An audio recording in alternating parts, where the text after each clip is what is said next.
Welcome to the Dark Psychology World channel. Here's where you'll uncover the secrets of dark psychology. You'll learn potent techniques to sway people's minds and achieve your goals. Get a grip on how brainwashing, hypnosis, persuasion, and deception operate. Plus, we'll show you how to shield yourself from these tactics. So, stick around and let's dive in. Chapter 1, Dark Psychology 101.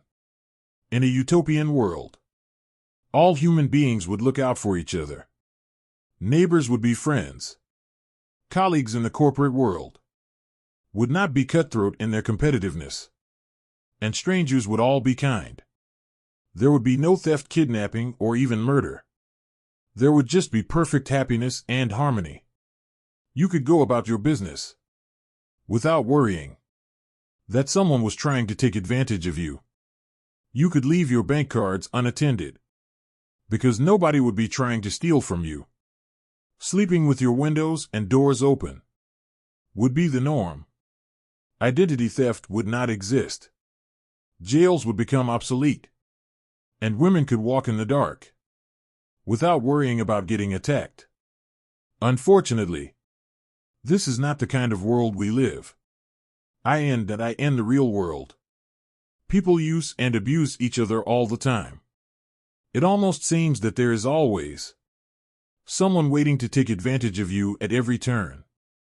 In today's world, where physical boundaries have been obliterated by the internet and numerous other technologies, you are at an even greater risk of being preyed upon by other humans.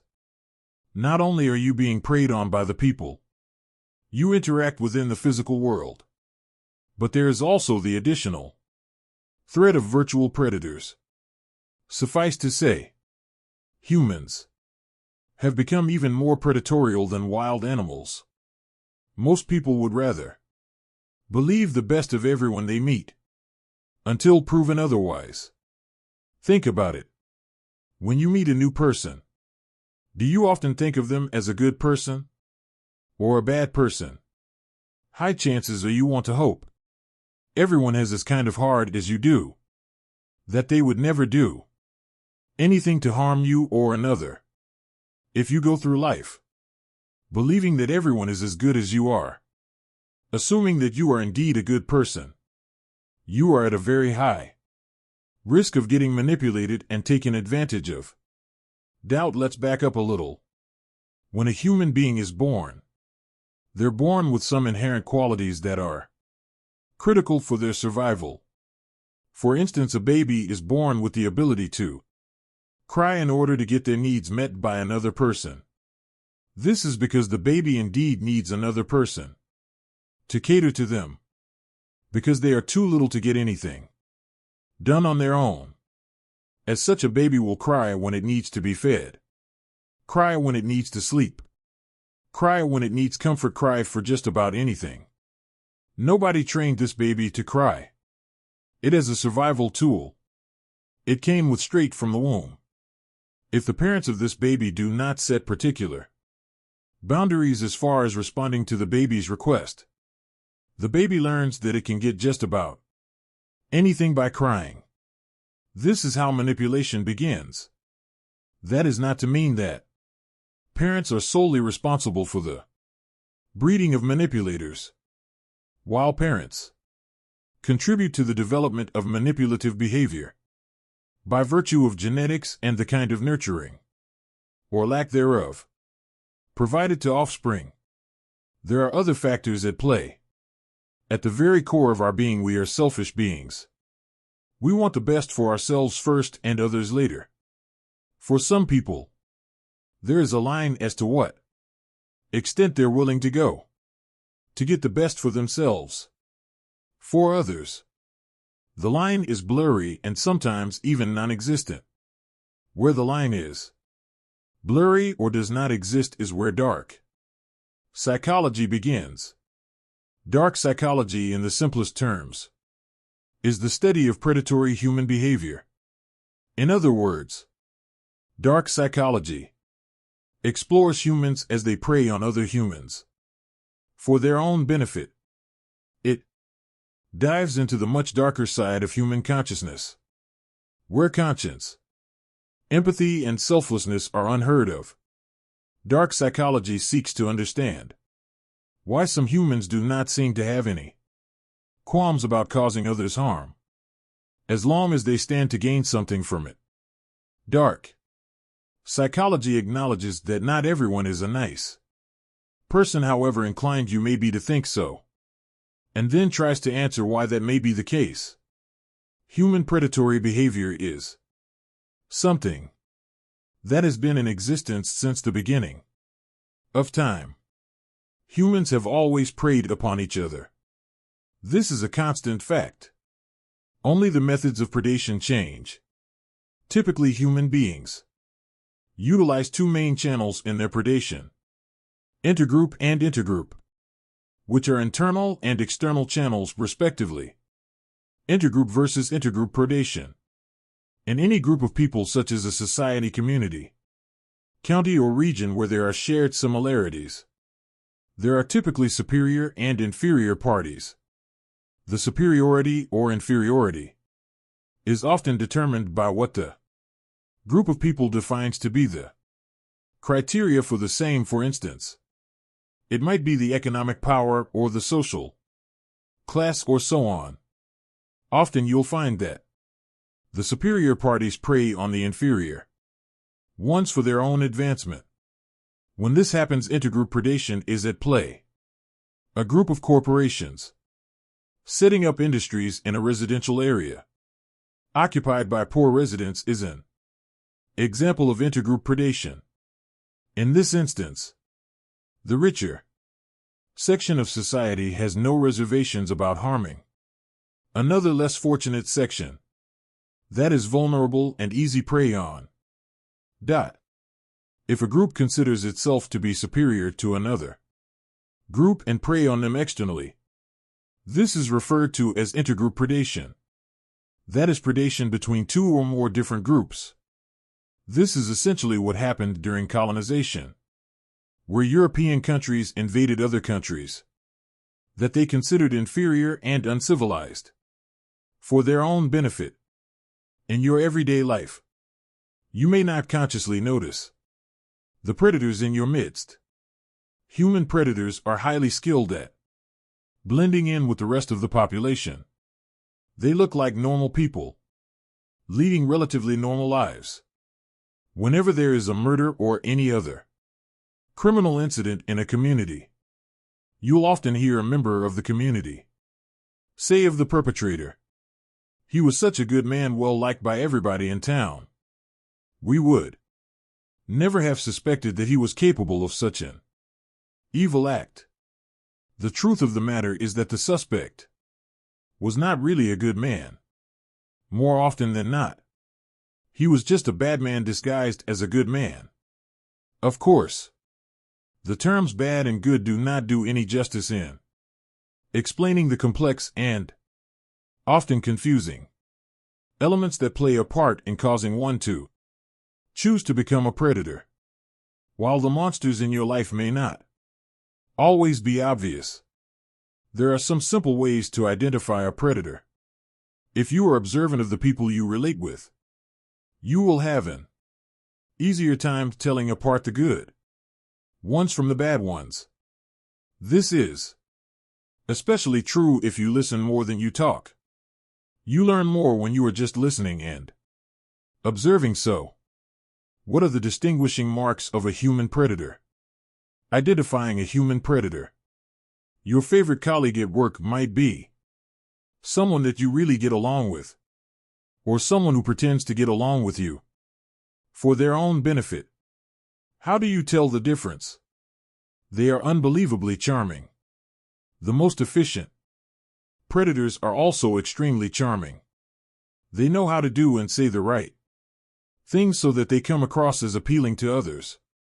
They come off as highly likable, based on their ability to get in anybody's good books, by virtue of a few well-placed compliments and smiles. When you meet such a charmer, they will make you believe that you are the center of their universe. They will pay you attention, make you feel special, and pull all the stops to impress. For many charmers, this is a learned art form. They have had years of practice to perfect the Mr. Charming act. When two normal people with no hidden agendas meet, the interaction that occurs is natural, sometimes awkward and often superficial. That is, there is likely to be a whole lot of small talk to fill the silences, instead of deep, heartfelt conversations. The latter conversations happen after you have gotten to know each other a little better. Be cautious of anyone who tries to charmingly divulge any unnecessary information that paints them as this perfect human who is incapable of making a wrong move. Be careful of anyone who always has the perfect answer to all questions. Lastly, be wary of anyone who seems to float effortlessly through social interactions. This kind of person may be a well-meaning social butterfly, but there is also a chance that they are putting on a show that you will pay greatly for. Entitlement is the order of the day. Have you ever come across someone who behaves as if the world owes them something?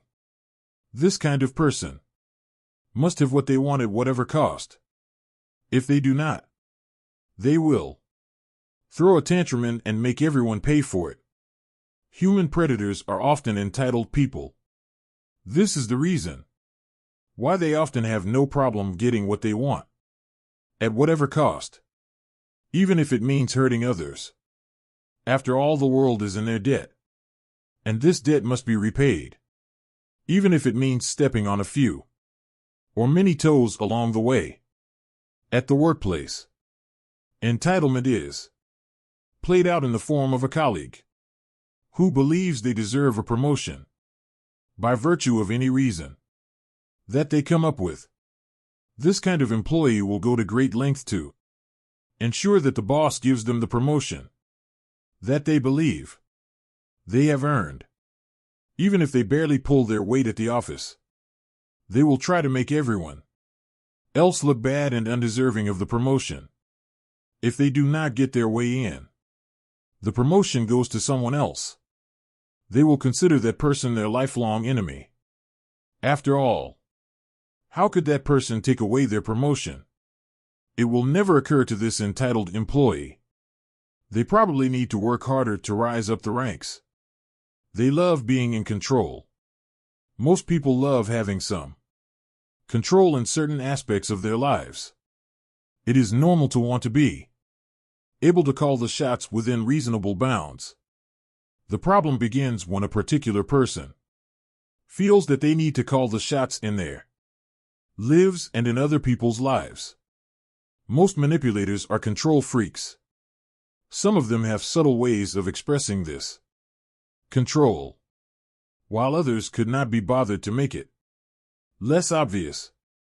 If you have a control freak in your life, you probably already know it. Control freaks are often hard to miss, thanks to their ability to involve themselves in just about anything and everything.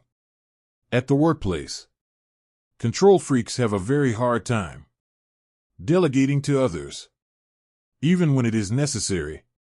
They want to run each and every show because they know the reward is theirs to reap. Another sign of a control freak is the inability to admit when they are wrong. Humans are prone to error, and it requires a certain level of grace to accept that you are on the wrong. This is a kind of grace that most control freaks lack. A reason why people who love to be in control find it hard to admit error is that they view it as an admission to being weak, which contradicts their idealized self-image that they are better than everybody else. If you ever find yourself engaged in an argument with a control freak, do not expect to win. In any battle involving a control freak, they always win.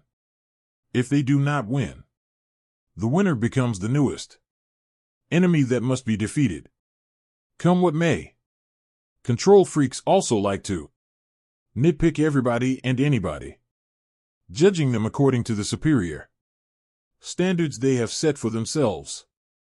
A control freak will have an opinion about anything under the sun, even when this opinion is uncalled for or even unsolicited. Their critique is harsh and often leaves others feeling worse. This is a way of gaining control for them. If you make someone feel inadequate and small, you have a better chance of getting them to comply with your demands, whatever these may be. As you may have guessed, control freak is not the official psychological term for such individuals. Rather, this is a term that is used in informal circles to describe anyone who has an obsessive desire to get others to comply or to have control over others. While this unnatural need for control is motivated by the need for manipulative power over others, there are several root causes for this kind of behavior.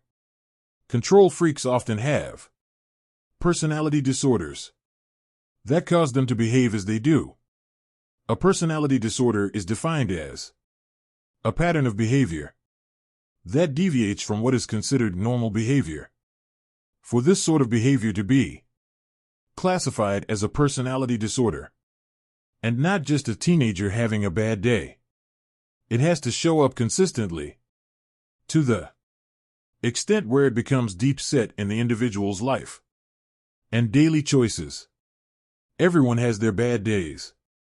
From time to time, when they make questionable decisions, an individual with a personality disorder has a bad day. Every day. Often, personality disorders are diagnosed by adolescents. In some people, it might take longer for a diagnosis to be arrived at. There are 3 personality disorders that are likely to result in a person becoming obsessed with having control over others. These include antisocial personality disorder, histrionic personality disorder, and narcissistic personality disorder. Individuals with antisocial personality disorders often have an exaggerated sense of self-worth and very little empathy, if at all, for others. As such, they are often predisposed to controlling others without feeling any sort of mercy or sympathy. Sufferers of histrionic personality disorder, on the other hand, love attention. They will go to any length to gain attention from others. They must be in full control of the show, even if it means lying about everything in their life to get this kind of attention.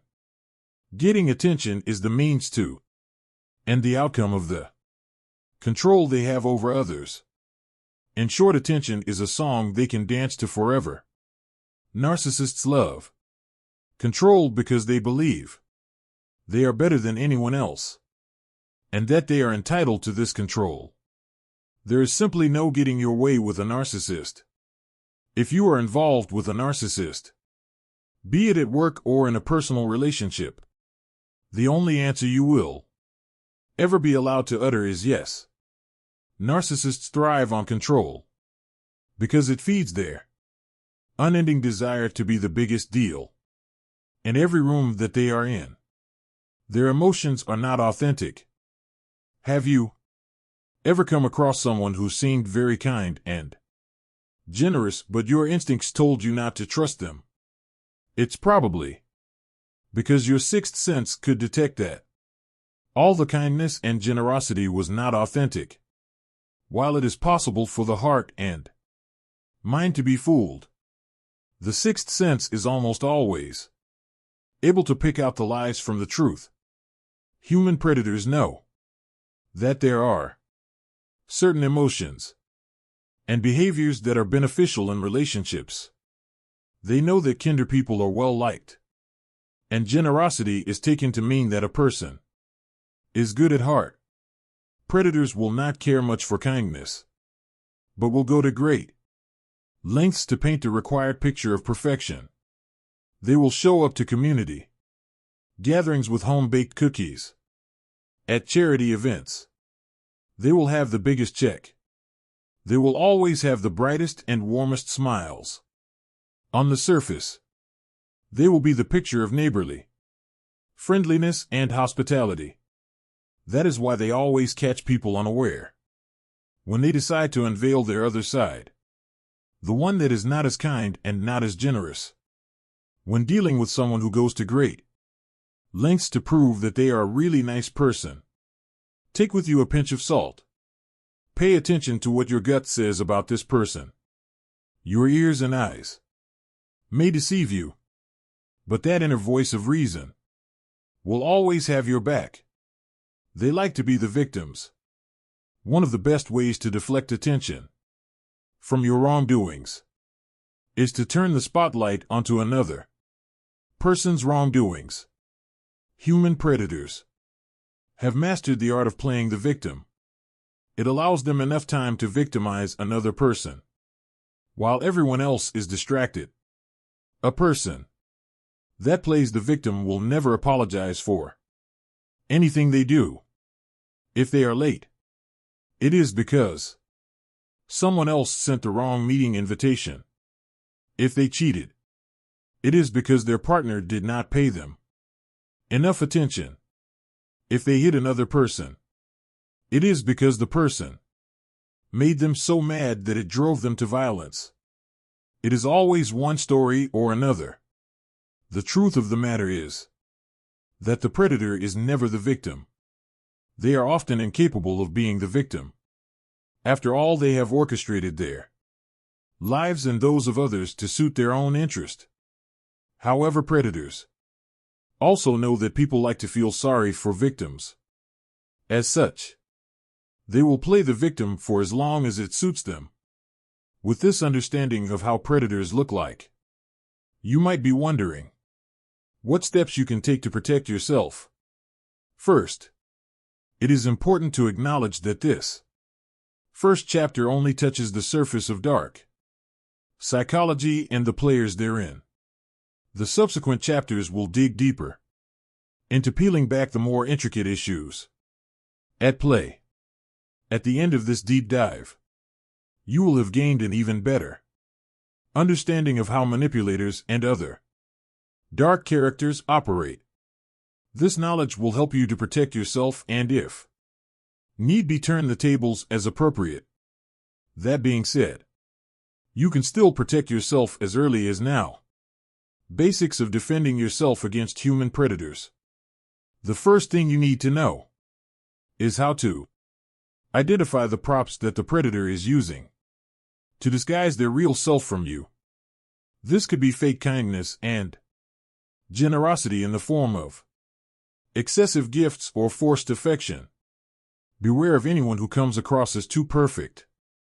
A wise person once said that if the deal is too good, you should think twice. If a person comes across as flawless and perfect, it is probably because they are wearing a mask. Once this mask comes off, you will be in a whole lot of trouble. Secondly, know yourself in and out so that another person will never be able to blindside you. Everyone has their vulnerable spots. If you are unaware of where your blind spots are, you will be open season for human predators. Predators are like sharks. One drop of blood and they are all over you like white on rice.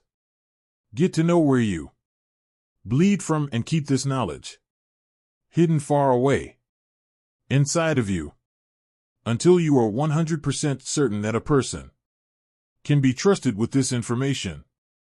The third way to defend yourself against predators is by using time to your advantage. According to statistics released by the World Bank, the average life expectancy in the U.S. in 2018 was 78, while in Canada this figure stood at 80.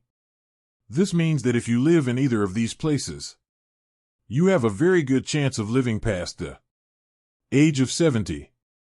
So why is everyone in such a hurry?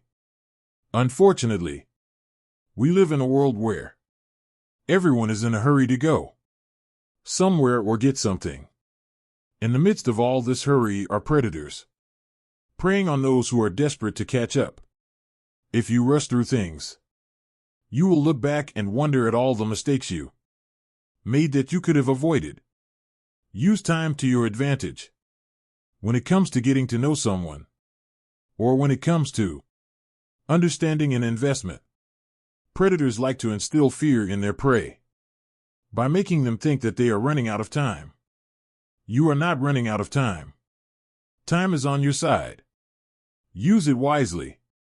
If you pause to reflect, every time you are faced with a decision, you will find yourself making much better decisions and avoiding numerous traps laid for you by the predators circling around you. Chapter 2: A deep dive into the dark triad. In the field of psychology, there is a phenomenon referred to as the dark triad. The dark triad is a set of 3 personality traits, namely narcissism, Machiavellianism, and psychopathy. This set of 3 is referred to as dark because of the typically malignant behaviors associated with these traits. The stark contrast of the dark triad is the light triad, which in itself is a topic and discussion for another book. While the 3 traits represented on the dark triad are distinct on their own studies, it is shown that in reality they often overlap. What this means is that a person who scores highly on the dark triad test will likely have all of these traits present with blurred boundaries. For instance, it might be difficult to tell where narcissism stops and psychopathy starts. Discussions about the concept of the dark triad were initially started in 1998 by 3 psychology experts, named to be included, who argued that narcissism, Machiavellianism, and psychopathy occurred in an overlapping manner in normal samples. Later on in 2002, 2 psychologists by the names of Paulhus and Williams would coin a name for this concept, the dark triad. In trying to understand the personalities of the dark triad, discussions and debates have often ensued regarding the role played by nature and nature. To put it simply, behavioral scientists, psychologists, and researchers have been keen to understand whether dark triad persons are born or bred. Are we born evil and manipulative? Or do we become so as a result of the things we are exposed to as we grow up? According to numerous research is conducted, it has been noted that the dark triad has a significant genetic component to it. That is, some people are born with a predisposition to the dark triad traits. However, narcissism and psychopathy rank higher than Machiavellianism as far as heritability is concerned. That is, a psychopath parent is more likely to transfer the trait to their offspring when compared to a parent who ranks highly on the Machiavellianism scale. And news that may not be very pleasant to anyone who is employed. The dark triadic traits have been shown to be well represented in upper-level management. During the unpacking of the components of the dark triad in the sections below, it will become apparent why this representation may be so. After all, very few CEOs, if any, got to where they are by playing nice. Unpacking the dark triad. Narcissism. In Greek mythology, a story is told of a young man called Narcissus. Narcissus was a hunter who was well known for his striking good looks. Despite the adoration he received from his admirers, Narcissus did not have the time of day for them, and even pushed some to take their own lives in order to prove their love. While there are different versions of Narcissus' story, all of them point to him being incredibly self-absorbed, which ultimately ended in him dying a death that was a punishment for his selfish way. Thanks to this young man's story, the term narcissism was first coined by Sigmund Freud. Freud, in his famous 1914 Essay aptly titled on Narcissism. In the simplest terms, narcissism is the excessive and obsessive self-admiration that a person has towards themselves and their physical appearance. A narcissist is often easy to spot because their actions and beliefs easily give them away. Wondering whether you have a narcissist in your life? Here's what to look out for. Narcissists like to feel superior and are often entitled. Normal, healthy relationships involve a reasonable amount of give and take, be they work, personal, or business relationships. Narcissists do not subscribe to this. They like to do all the taking while someone else does all the giving. They feel that they are owed the things that they demand, even when this is not the case. Narcissists are unrelenting in their pursuit to be always right and always at the center of attention. At the workplace, a narcissist will never take responsibility for anything that goes wrong in a team. Whenever an issue arises, the narcissist will deflect blame from themselves and place it on another party. After all, they believe themselves to be superior and incapable of wrongdoing. If you are dating a narcissist, they will try and make it all about themselves. You must eat where they want to, the things they want, and place your life on hold to make them happy. They will have no problem doing all these things that normal people would frown upon, because in their minds, they are actually doing you a favor by dating you. If you come across these signs of extreme self-centeredness in an individual, you are likely to be dealing with a narcissist. Narcissists are often type of perfectionists. For many people, flaws and imperfections are a normal part of life. If a party does not go exactly according to plan, most people have no problem kicking back and enjoying it all the same. Not so for narcissists. For a narcissist, if something is not perfect, then it does not count. Narcissists seek perfection in everything that they do, because they believe they are perfect and therefore deserving of only perfection. If you are dating a narcissist, they will demand perfection from you, as far as how you dress, the way you talk, the kind of friends you keep, the neighborhood you live in, and just about anything. It will be an ever-ending conquest that you are most likely going to lose, seeing that perfection is often so hard to come by. In everyday life, narcissists often end up miserable and frustrated. Narcissists have an unquenchable thirst for control. It is important always to be ready to take charge when called upon. This is a mark of all great leaders.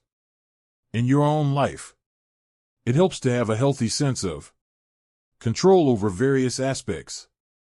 After all, you cannot go through life drifting here and there with no sense of purpose or direction. For narcissists, however, the need for control is more visceral. They must be in control come what may. Remember their great need for perfection.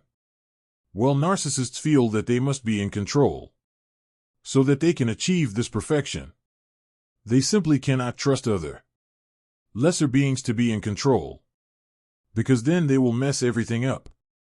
A narcissistic partner will want to dictate what friends you can have, whether you should have a job or not, whether your friends can come over to your house or not, and just about every detail of your life.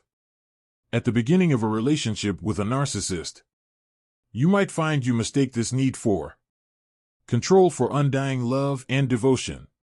Later on, however, you will start to feel mistrusted and suffocated, and that will mark the beginning of the end.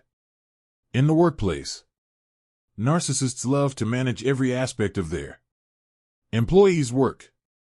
A narcissistic supervisor will not give his juniors any room to breathe, and will do everything possible to ensure that he is the one calling all the shots.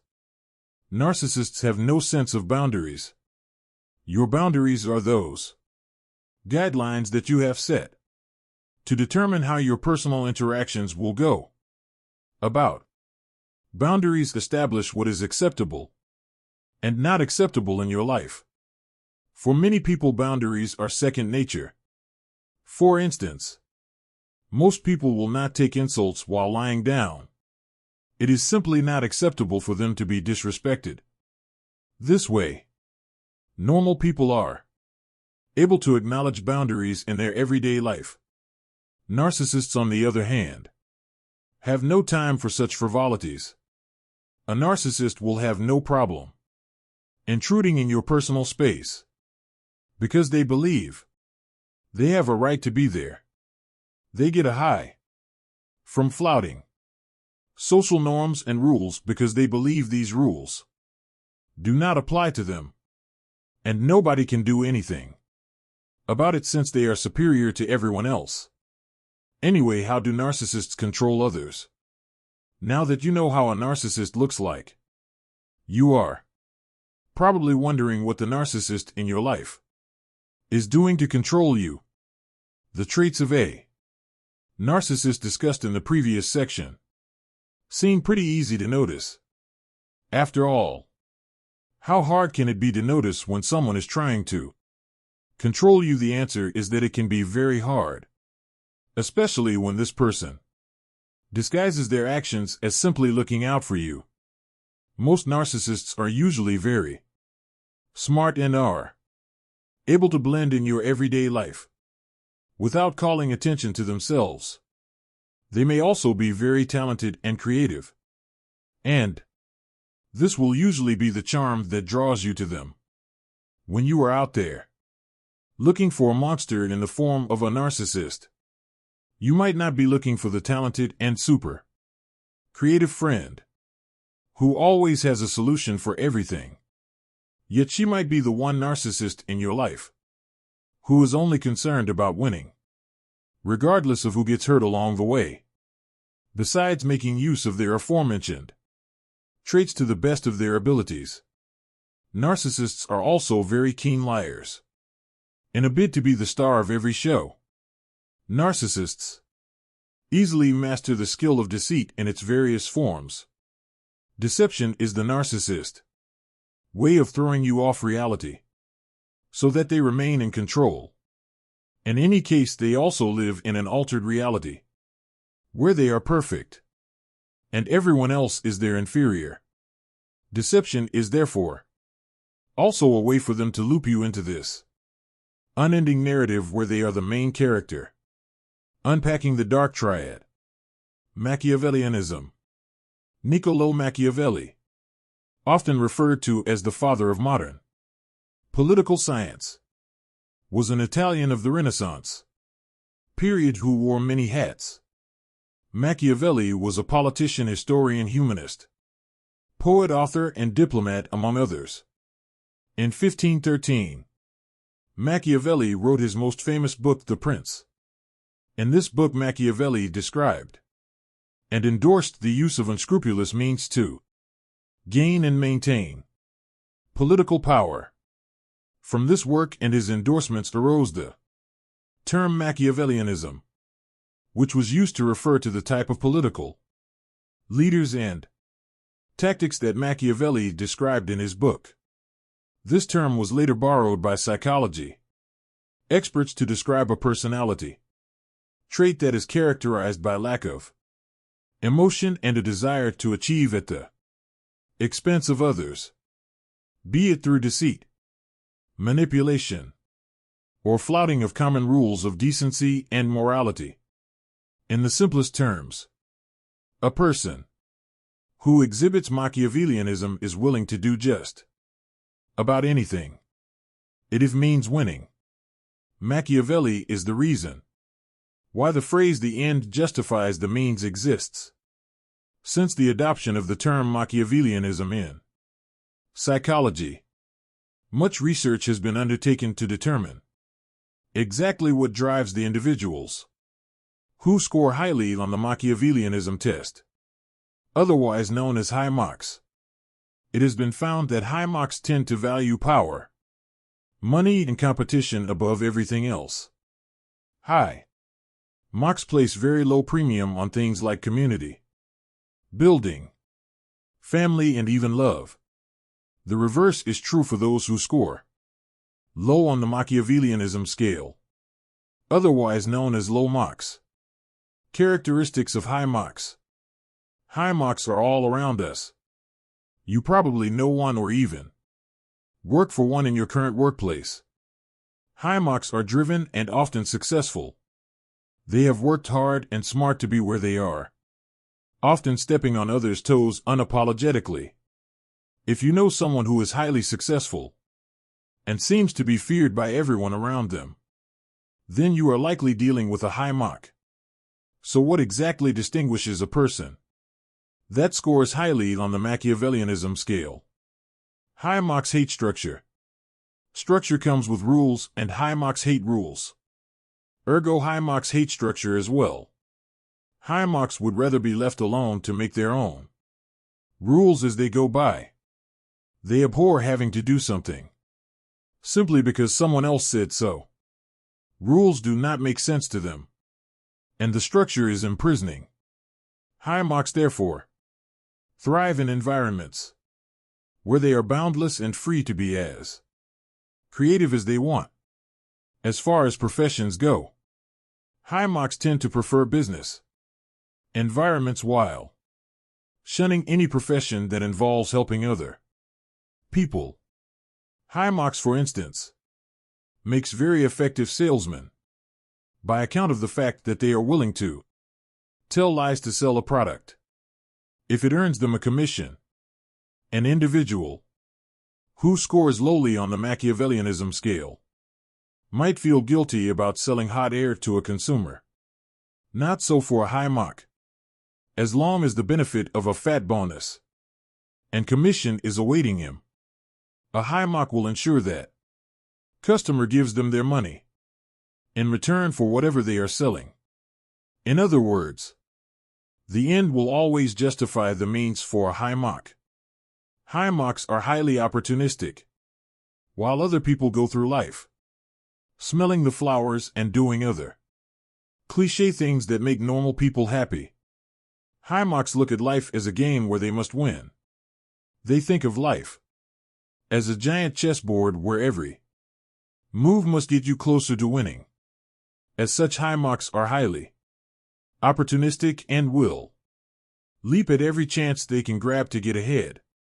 They have no concern for others on the chessboard because they believe that there can only be one king, while the rest stay on as pawns, to be used as instruments for the achievement of power and status. High mocks are emotionally detached. High mocks have the uncanny ability to remain emotionally detached from every situation that they are in. They avoid commitments and will often make very frustrating relationship partners. For high mocks, emotions and feelings are just distractions that will keep them from achieving their goals. If you are married to a high mock, you might find yourself very lonely when all family time is replaced with work commitments. To the high mock, work must be done so that power and money are achieved. It does not matter to them that they are neglecting their family. They simply must do what needs to be done. This, however, does not mean that every workaholic is a high mock. However, more often than not, this is usually the case. Because of their ability to detach their emotions from situations, high mocks are also prone to having numerous sexual encounters, often with people they are not well acquainted with. There are two reasons for.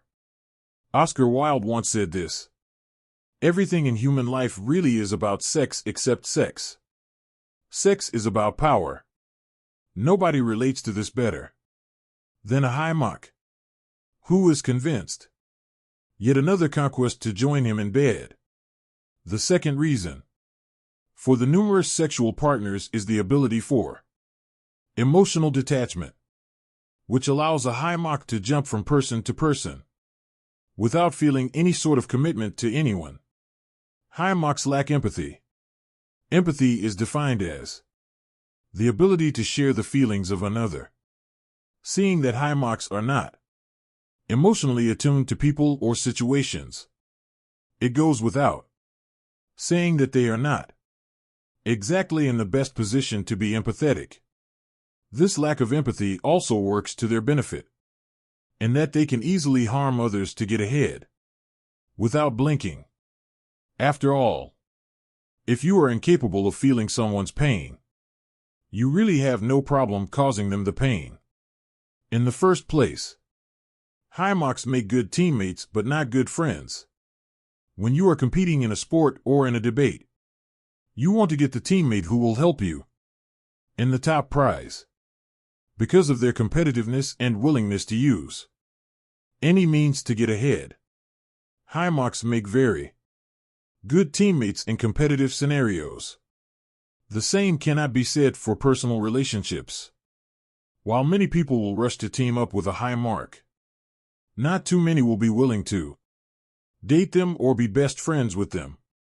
This is simply because they do not make very good friends. A high mark will throw you under the bus at the drop of a hat, even if you have been friends for years. Then again, high marks do not really make friends. They simply collect pawns and instruments for later use. High marks are often mysterious, since they believe they are playing a game. High marks rarely put their hearts on their sleeves. They are hard to figure out, and will often come across as aloof. Most people often have no problem mingling with others and sharing bits of information about themselves. A high mark will find this frivolous and unnecessary, thanks to their emotional detachment. They have a hard time bonding and sharing with others. Also, since they believe that life is a game to be played and won, they are fearful of divulging any information that may cause them to lose. As such, they would rather hold people at a distance than let them in. High marks also prefer to be feared than loved, and hence do not have much time for hand-holding and other niceties reserved for friendships. Unpacking the dark triad psychopathy. Psychopathy is a personality trait that is characterized mainly by a lack of sensitivity towards others. Psychopaths hardly experience any empathy for others and will rarely feel any remorse, even when they have hurt other people.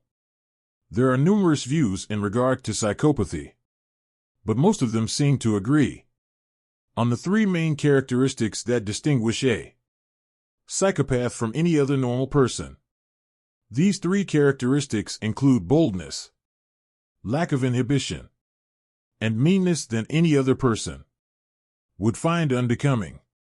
Psychopaths are bold and fearless and are not afraid of venturing into unfamiliar territory, even when there is potential danger awaiting them, while other people are typically stressed by such situations. Psychopaths will go about these circumstances as if they are carrying out their everyday tasks. Psychopaths will often have high self-confidence and social assertiveness that enable them to go interact with people without any of the shyness or anxiety that others might have. Often when a gruesome crime is committed, you might hear of the details of the crime and shudder while thinking to yourself, how could a person live with himself after doing that? For a psychopath, it is business as usual to murder someone and then grabs a sunny side up at their favorite cafe. This is not to mean that all psychopaths have murdered someone. Some psychopaths have rendered their lack of remorse and sensitivity to other crimes and transgressions. Instead, psychopaths exhibit for impulse control, in that they are unable to control their urges. When a normal person gets an urge of whatever kind, they are often able to put it under control and talk themselves out of that state. For example, if you are dealing with an annoying colleague, will just not shut up about their upcoming Bridal shower. You will likely be able to fight the urge to punch them in their face. A psychopath, on the other hand, will often be overcome by impulse and react without thinking twice about what the cost of their decision will be. In simple terms, psychopaths are prone to snapping. Often when they snap, somebody gets hurt. Common decency calls for a certain level of civility and kindness when dealing with others. This is not something that psychopaths care about, while the rest of the population worries about caring and kindness. A psychopath will have no problem being the meanest person in the room. They might be subtle or direct about it depending on the circumstances at hand. Besides these three main areas of commonality in their personalities, psychopaths also tend to have other distinguishing characteristics. They are risk-takers. This is related to their boldness and lack of fear. While everyone else fears about their safety, psychopaths do not spend 2 seconds worrying about safety, theirs or anybody else's. This trait is an advantage if it is used for good purposes. On the flip side, taking huge risks can be costly, especially if the burden of the risk is borne by somebody else. It is no surprise, therefore, that psychopaths who have been nurtured in stable environments go on to become successful businessmen and politicians.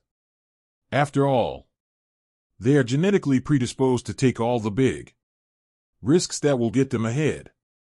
In business and politics, they are extremely charming. A psychopath will put on their best suit, with their best smile on their face, and tell you everything that you need to hear. And you will never be able to guess that you heard it from a psychopath, even though psychopaths are not able to feel or experience things the same way as everyone else. They are intelligent enough to know that people expect certain things to go a particular way. So while your date may not really be falling in love with you after one dinner, they know that they are supposed to act as if they are.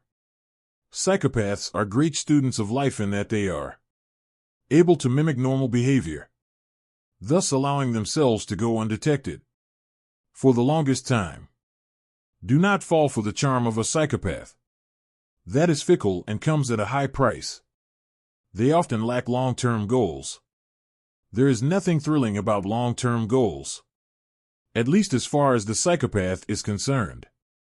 Psychopaths live for the adrenaline rush of the moment, and not the 10-year wait for a goal to materialize. The perennial bad boy who refuses to grow up and will not commit to a meaningful relationship could very well be a psychopath who simply cannot overcome his inherited genes. The dark triad test. The dark triad test is a measure of how one scores as far as the three personality traits of narcissism, Machiavellianism, and psychopathy. The test is often used in various settings, and particularly in courts of law and by the police. Corporations also use the dark triad test to gauge their employees. The main reason why the dark triad test is applied is to determine an individual's personality traits and possibly predict their behavior for purposes of preventing unsavory habits. It has been noted that people who score highly on the dark triad test are more likely to cause trouble and social distress, be it in the workplace or even in their places of residence. At the same time, these individuals are also likely to have an easy time attaining leadership positions and gaining sexual partners.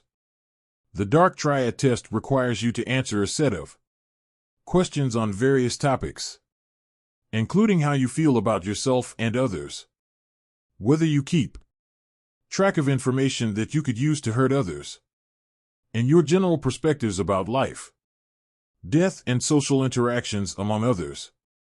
When self-administered, the dark triad test can be a fun way to Gauge how you score on the dark triad test. When administered by courts of law and the police, the dark triad test may not be very accurate, as the respondent may intentionally alter their answers so that they can look better than they actually are. This is a key limitation of the dark triad test. If you are interested in taking the dark triad test, there are several sites online where you can complete a test in a matter of minutes.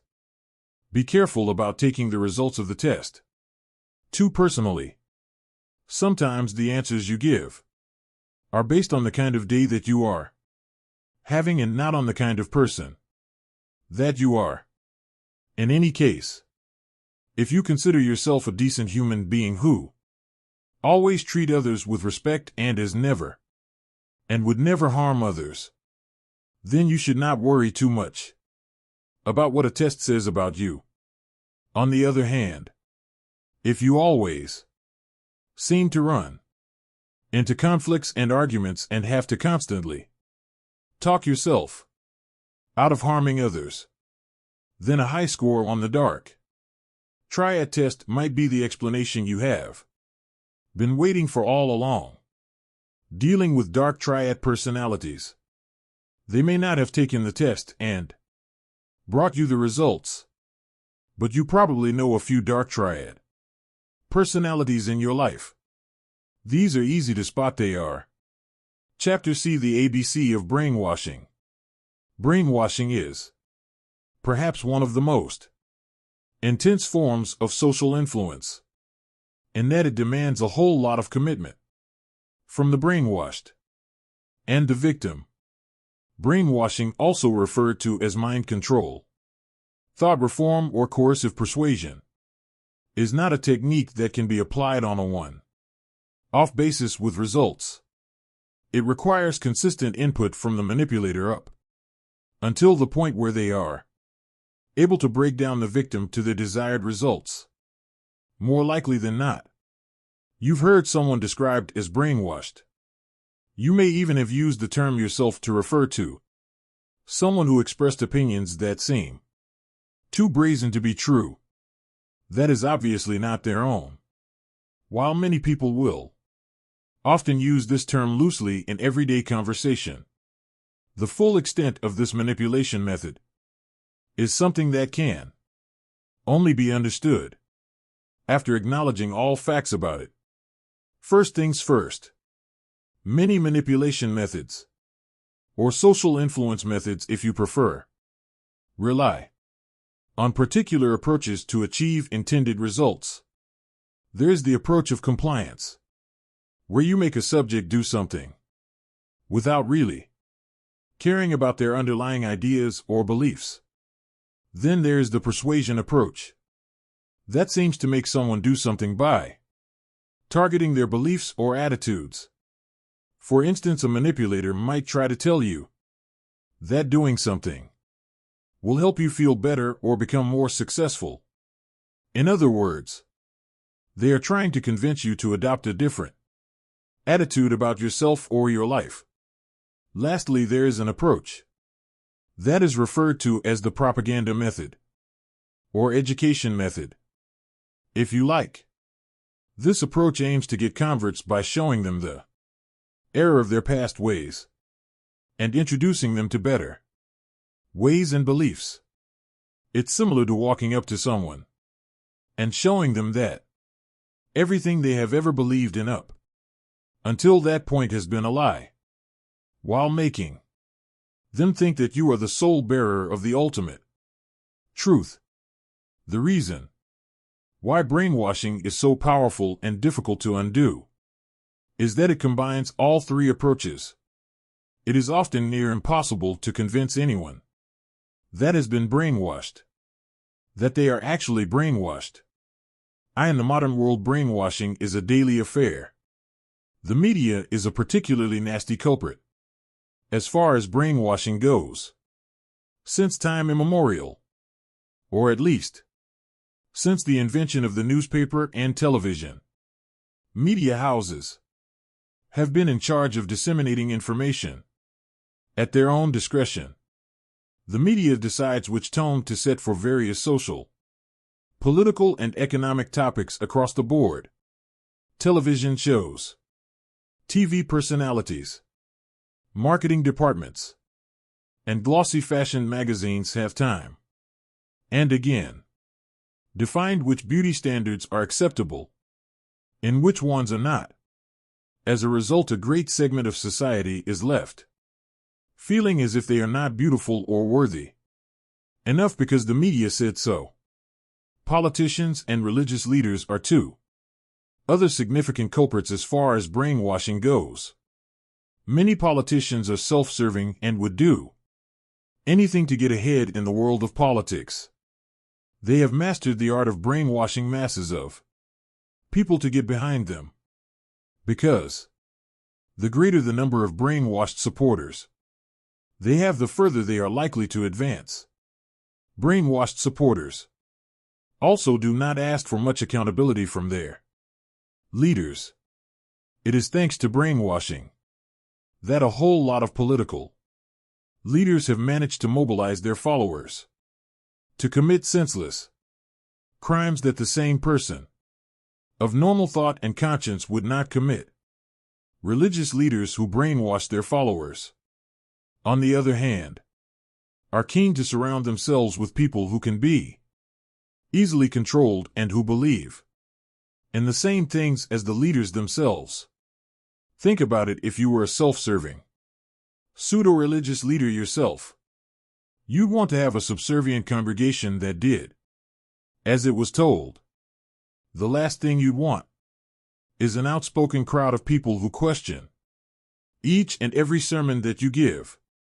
This is something that many questionable religious leaders have made a note of, much to the detriment of their followers.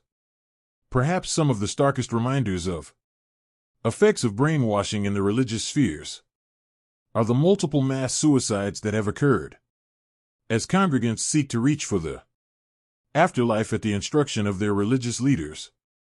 Point one such example is the mass suicide of the followers of Heaven's Gate religious group, LED by Marshall Applewhite. Heaven's Gate group believed that their deaths would help them get on a spaceship that would take them to the other world. This belief was brought on by years of brainwashing by a man who believed himself to be Christ's representative on earth. Besides Heaven's Gate, there have been numerous other incidents where groups of people have been convinced to take their lives because of one religious belief or another, even when they are not convincing congregants to take their own lives. Some religious leaders can brainwash their followers in other, often harmful ways. Perhaps one of the questions to come to mind when you hear of such events in history as this: how can a person be so gullible and trusting of another person to the extent that they follow them so blindly? The answer is simple. Brainwashing strips you of your identity and makes you conform unquestioningly to the will of another. In fact, breaking down your victim's identity and making them question everything they ever knew about themselves is the very first step of brainwashing. The 10 steps of brainwashing. As earlier noted, brainwashing is not a one-day event. Often it takes years of hard work to brainwash a person completely. It is no wonder then that some cult leaders will take years building a following before they finally make their mark in the world, albeit infamously, though they may overlap from time to time. The steps of brainwashing are often distinct and can be broadly classified into 3 stages. The first stage includes all the steps that the predator uses to break down their victim. The second stage includes showing the victim that there is a chance at salvation. And lastly, the third stage includes leading the victim towards salvation, or at least their own definition of salvation. First stage: breaking down the target. Step 1: Assault on identity. In order for a predator to break down their target, they must first target that which makes the target what they are: their identity or ego. Every human being has an image of themselves in their mind, which is what they believe themselves to be. This is how they identify. You can have multiple identities. You could be a career woman and a mother. You could be an astute businessman and a father. You could be a struggling college student. You could be a Christian. There are endless identities that you can choose from. This identity is your answer to the statement, "Tell me a little about yourself." Take a moment and think about your identity as a person. Who are you? Suppose you woke up one day and someone told you that you are not who you think you are. How would you handle hearing that? If this is something that was mentioned in passing, you'd probably brush it off and move on with your life. Or perhaps you'd think about it for a couple of minutes or hours, and maybe get upset for a while, but eventually move on.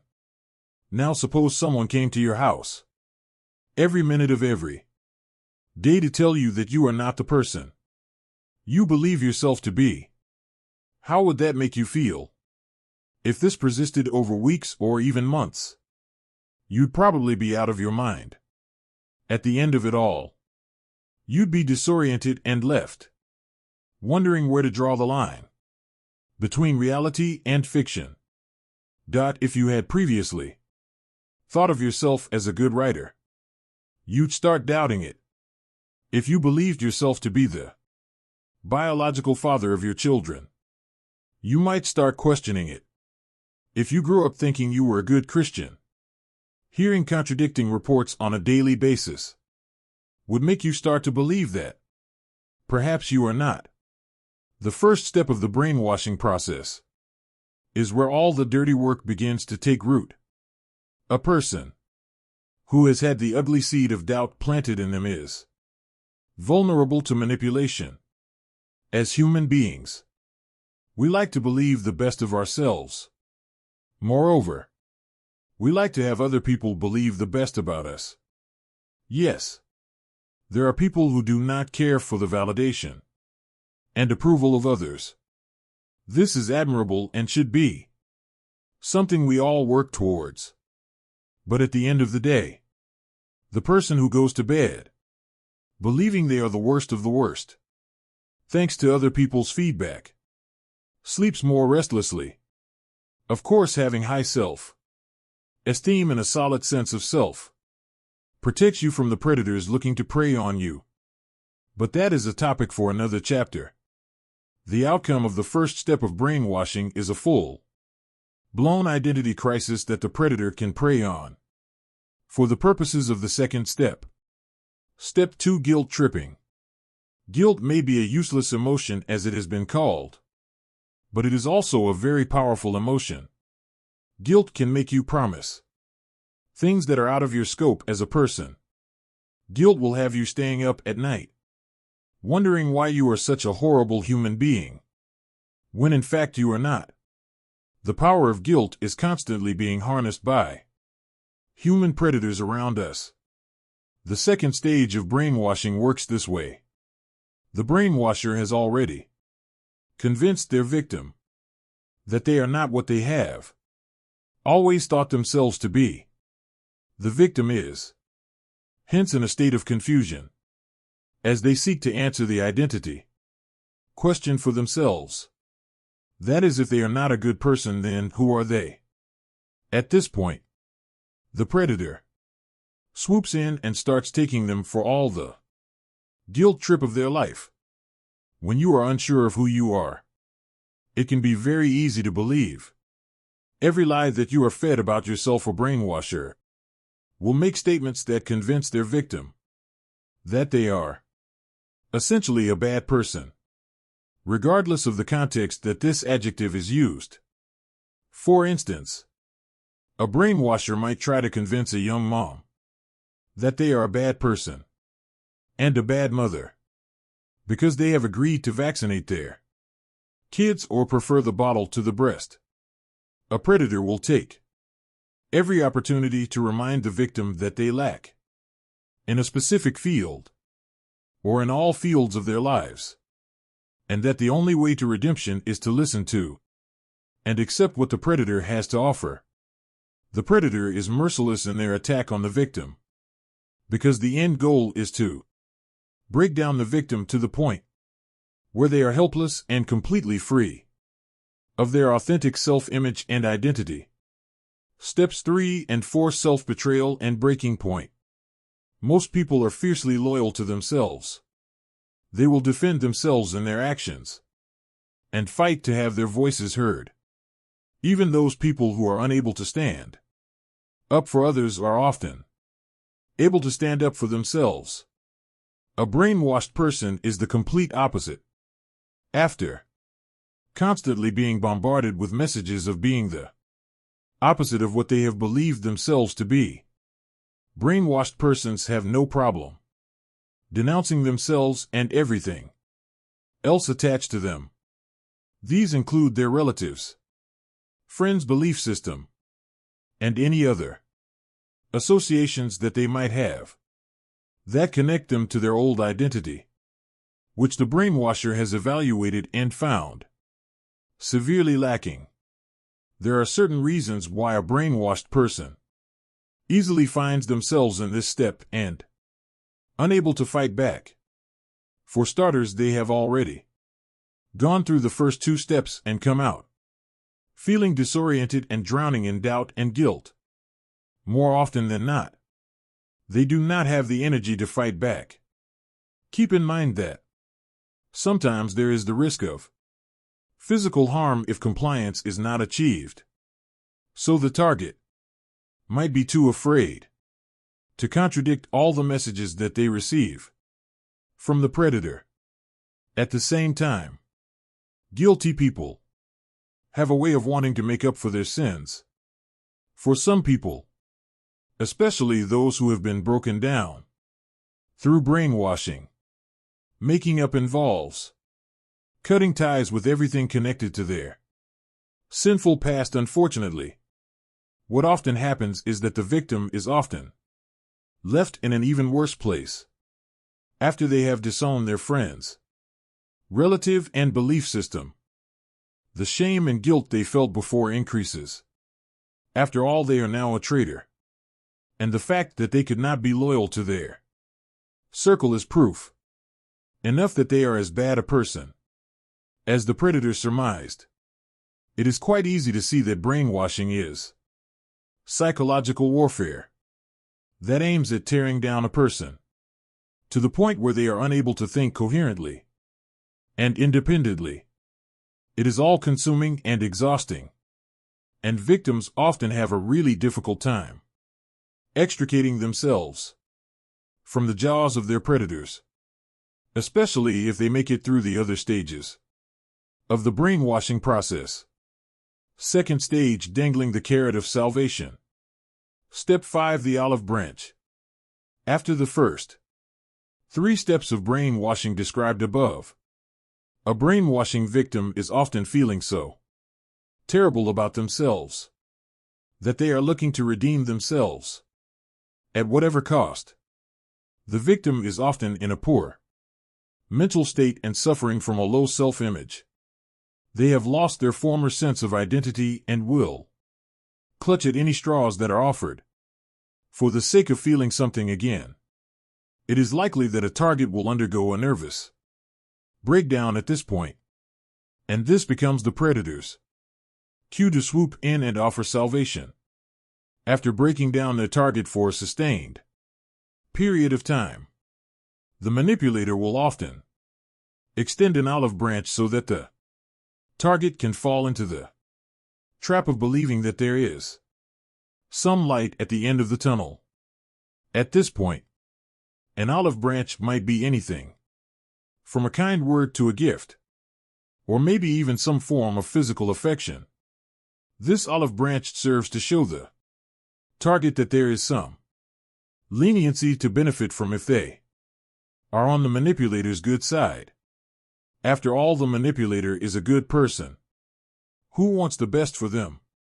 At least, that is what they have heard since the brainwashing.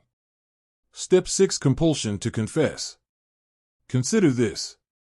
You have been subjected to intense psychological torture from an individual for a period of time.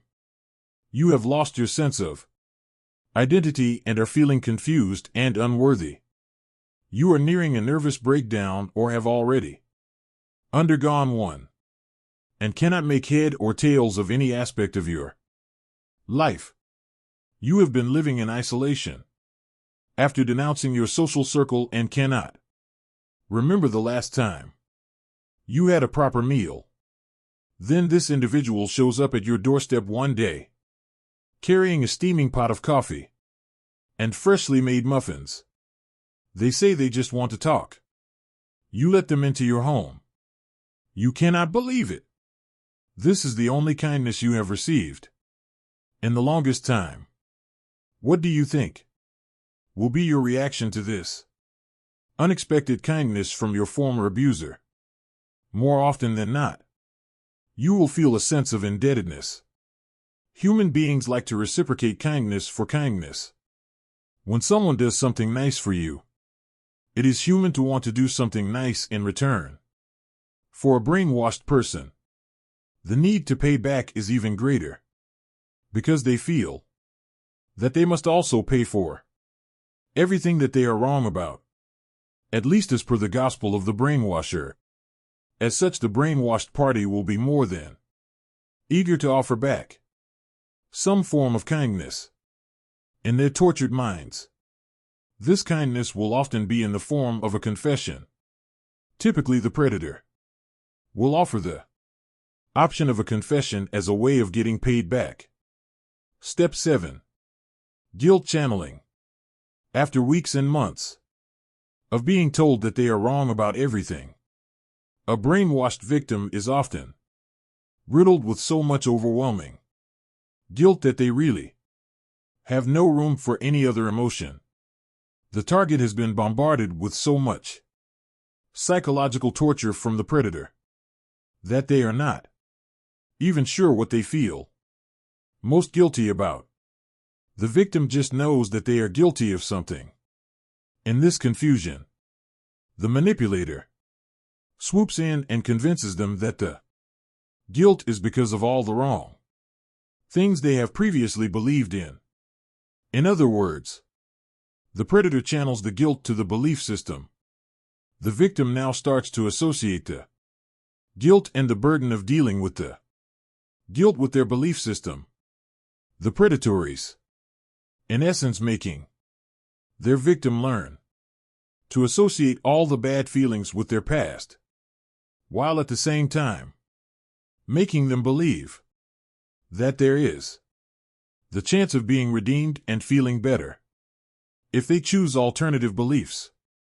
Step 8. Release of guilt. At this point, the victim is feeling a little bit relieved to realize that he is not inherently wrong.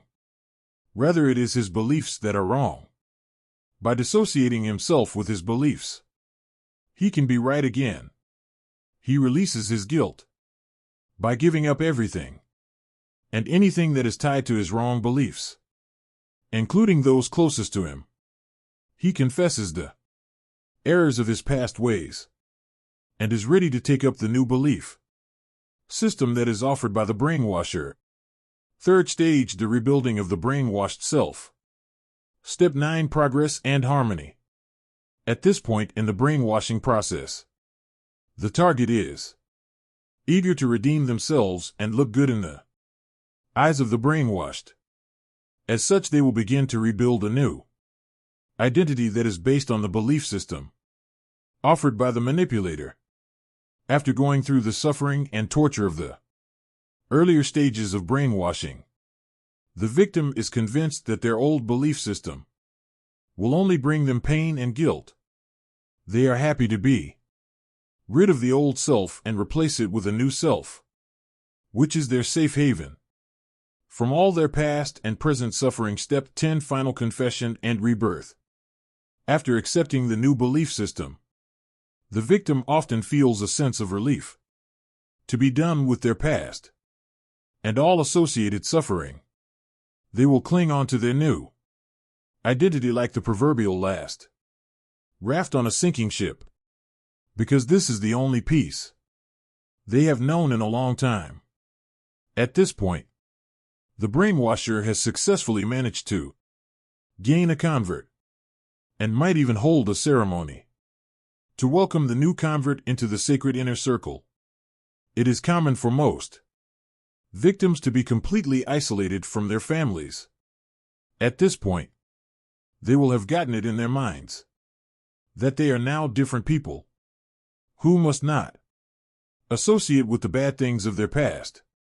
It is typically near impossible to convince a brainwashed relative who has gone through these 10 steps that they have been brainwashed. The damage that has been done at this point is so immense that a do-over is an uphill climb.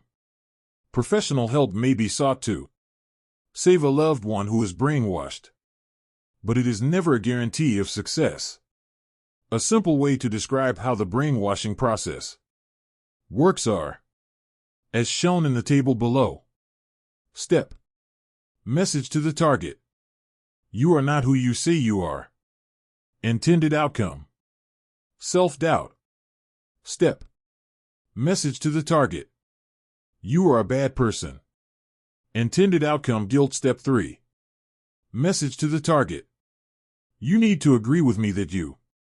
Intended outcome: intimidation and guilt. Step: message to the target: you are completely unaware of what you are. Intended outcome: confusion and disorientation. Step: message to the target: I can save you. Intended outcome: loyalty to brainwasher. Step 10: final confession and rebirth. After accepting the new belief system, the victim often feels a sense of relief to be done with their past and all associated suffering. They will cling on to their new identity like the proverbial last raft on a sinking ship, because this is the only peace they have known in a long time. At this point, the brainwasher has successfully managed to gain a convert and might even hold a ceremony to welcome the new convert into the sacred inner circle.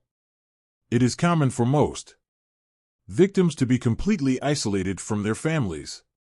At this point, they will have gotten it in their minds that they are now different people who must not associate with the bad things of their past. It is typically near impossible to convince a brainwashed relative who has gone through these 10 steps that they have been brainwashed. The damage that has been done at this point is so immense that a do-over is an uphill climb. Professional help may be sought to save a loved one who is brainwashed, but it is never a guarantee of success. A simple way to describe how the brainwashing process works are as shown in the table below. Step: message to the target: you are not who you say you are. Intended outcome: self-doubt. Step: message to the target: you are a bad person. Intended outcome: guilt. Step 3: message to the target: you need to agree with me that you. Intended outcome: intimidation and guilt. Step: message to the target: you are completely unaware of what you are. Intended outcome: confusion and disorientation. Step: message to the target: I can save you. Intended outcome: loyalty to brainwasher. Step 6: message to the target: you can save yourself. Intended outcome: compliance. Step 7: message to the target: this is why you are suffering. Intended outcome: blaming the belief system. Step 8: message to the target: it's not you, it's what you believe in. Intended outcome: exoneration. Step 9. Message to the target. If you want to feel better and be better, choose well. Intended outcome. Indoctrination. Step 10. Message to the target. You are now good. Intended outcome. Acceptance and relief. The 10 steps of brainwashing are credited to Robert J. Lifton, an American psychiatrist and pioneer of thought reform studies. Lifton interviewed prisoners of war and wrote about the psychological effects of the experiences they had undergone. What makes a person susceptible to brainwashing? What makes one person more vulnerable to brainwashing than the next person? Have you ever wondered why? Some people seem to be recruited into radical cults more easily than others. There are reasons for this. There are some people who, through one reason or another, have a weak sense of identity. A person is not born with an identity. Self-identity is something that develops over time. As a baby grows through childhood and into adulthood, self-identity is molded by the associations that a person has, the things they do, and even the choices they make. If a person is unable to define who they are convincingly, they are at a greater risk of falling prey to brainwashing. This is because they do not have an identity to protect themselves in the first. A strong, solid sense of identity makes it harder for a brainwasher to tear you down. For instance, if you strongly believe that you are a strong, confident, capable, and caring person who is a believer and a good sister and mother, it is almost impossible for someone else to convince you otherwise. But a struggling teenager who thinks of himself as a loser will easily believe the misinformation that the brainwasher feeds him. After all, he already has an extremely poor perception of himself and is most likely looking for a way out of his self-imposed psychological jail. Another factor that makes an individual more susceptible to brainwashing is the absence of a support system. You can never overrate the significant role played by a community of supportive friends and family who rally around you in times of trouble. Unfortunately for some people, this support system is absent. In the absence of a strong circle of people looking out for you, a predator may swoop in and give you the community that you so crave for. Brainwashers understand the importance of a support system. This is why they will go to great lengths to isolate their prey from the people who care about them. It is indeed true that there is strength in numbers, and this sort of strength is exactly what a brainwashing agent does not want their target to have. Some people do not seem to have the skills that are required to go through life successfully. As a child, you are wholly dependent on your parents or guardians to keep you alive, at least to the best extent of their ability. As you grow older, you are required to venture out on your own and make the best of your life, to the best of your ability. Certain skills come in handy when you are on this journey to self-actualization. These skills include knowing how to handle decision-making, how to make money so that you can pay your way through the basic needs, at least proper care of your body, maintaining a positive attitude, and even building a good, beneficial relationships. Some people, sometimes through no fault of their own, making it to adulthood without the necessary survival skills. When this happens, they look to others for survival. A person who does not know their way through life will follow the first person who seems to know the way. Look at it this way. If you were drowning in the deep end of the pool, you would not care who threw in the life jacket. You take it and be forever grateful to this person. This sort of indebtedness and feeling of being rescued is what some brainwashed people experience when they finally get the life jacket.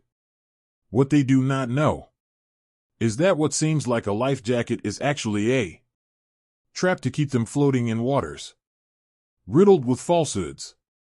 The type of family setup that one is exposed to may also make one more vulnerable to brainwashing. This could be argued in two. First, a child that is neglected will often gravitate towards the first person that shows interest in them. After all, they are used to getting scraps and will do anything for a full meal, so to speak. Secondly, if a child grows up in a family that is eccentric in their beliefs and behaviors, that a child is at a high risk of being brainwashed. After all, they have grown up experiencing things that are outside of the norm.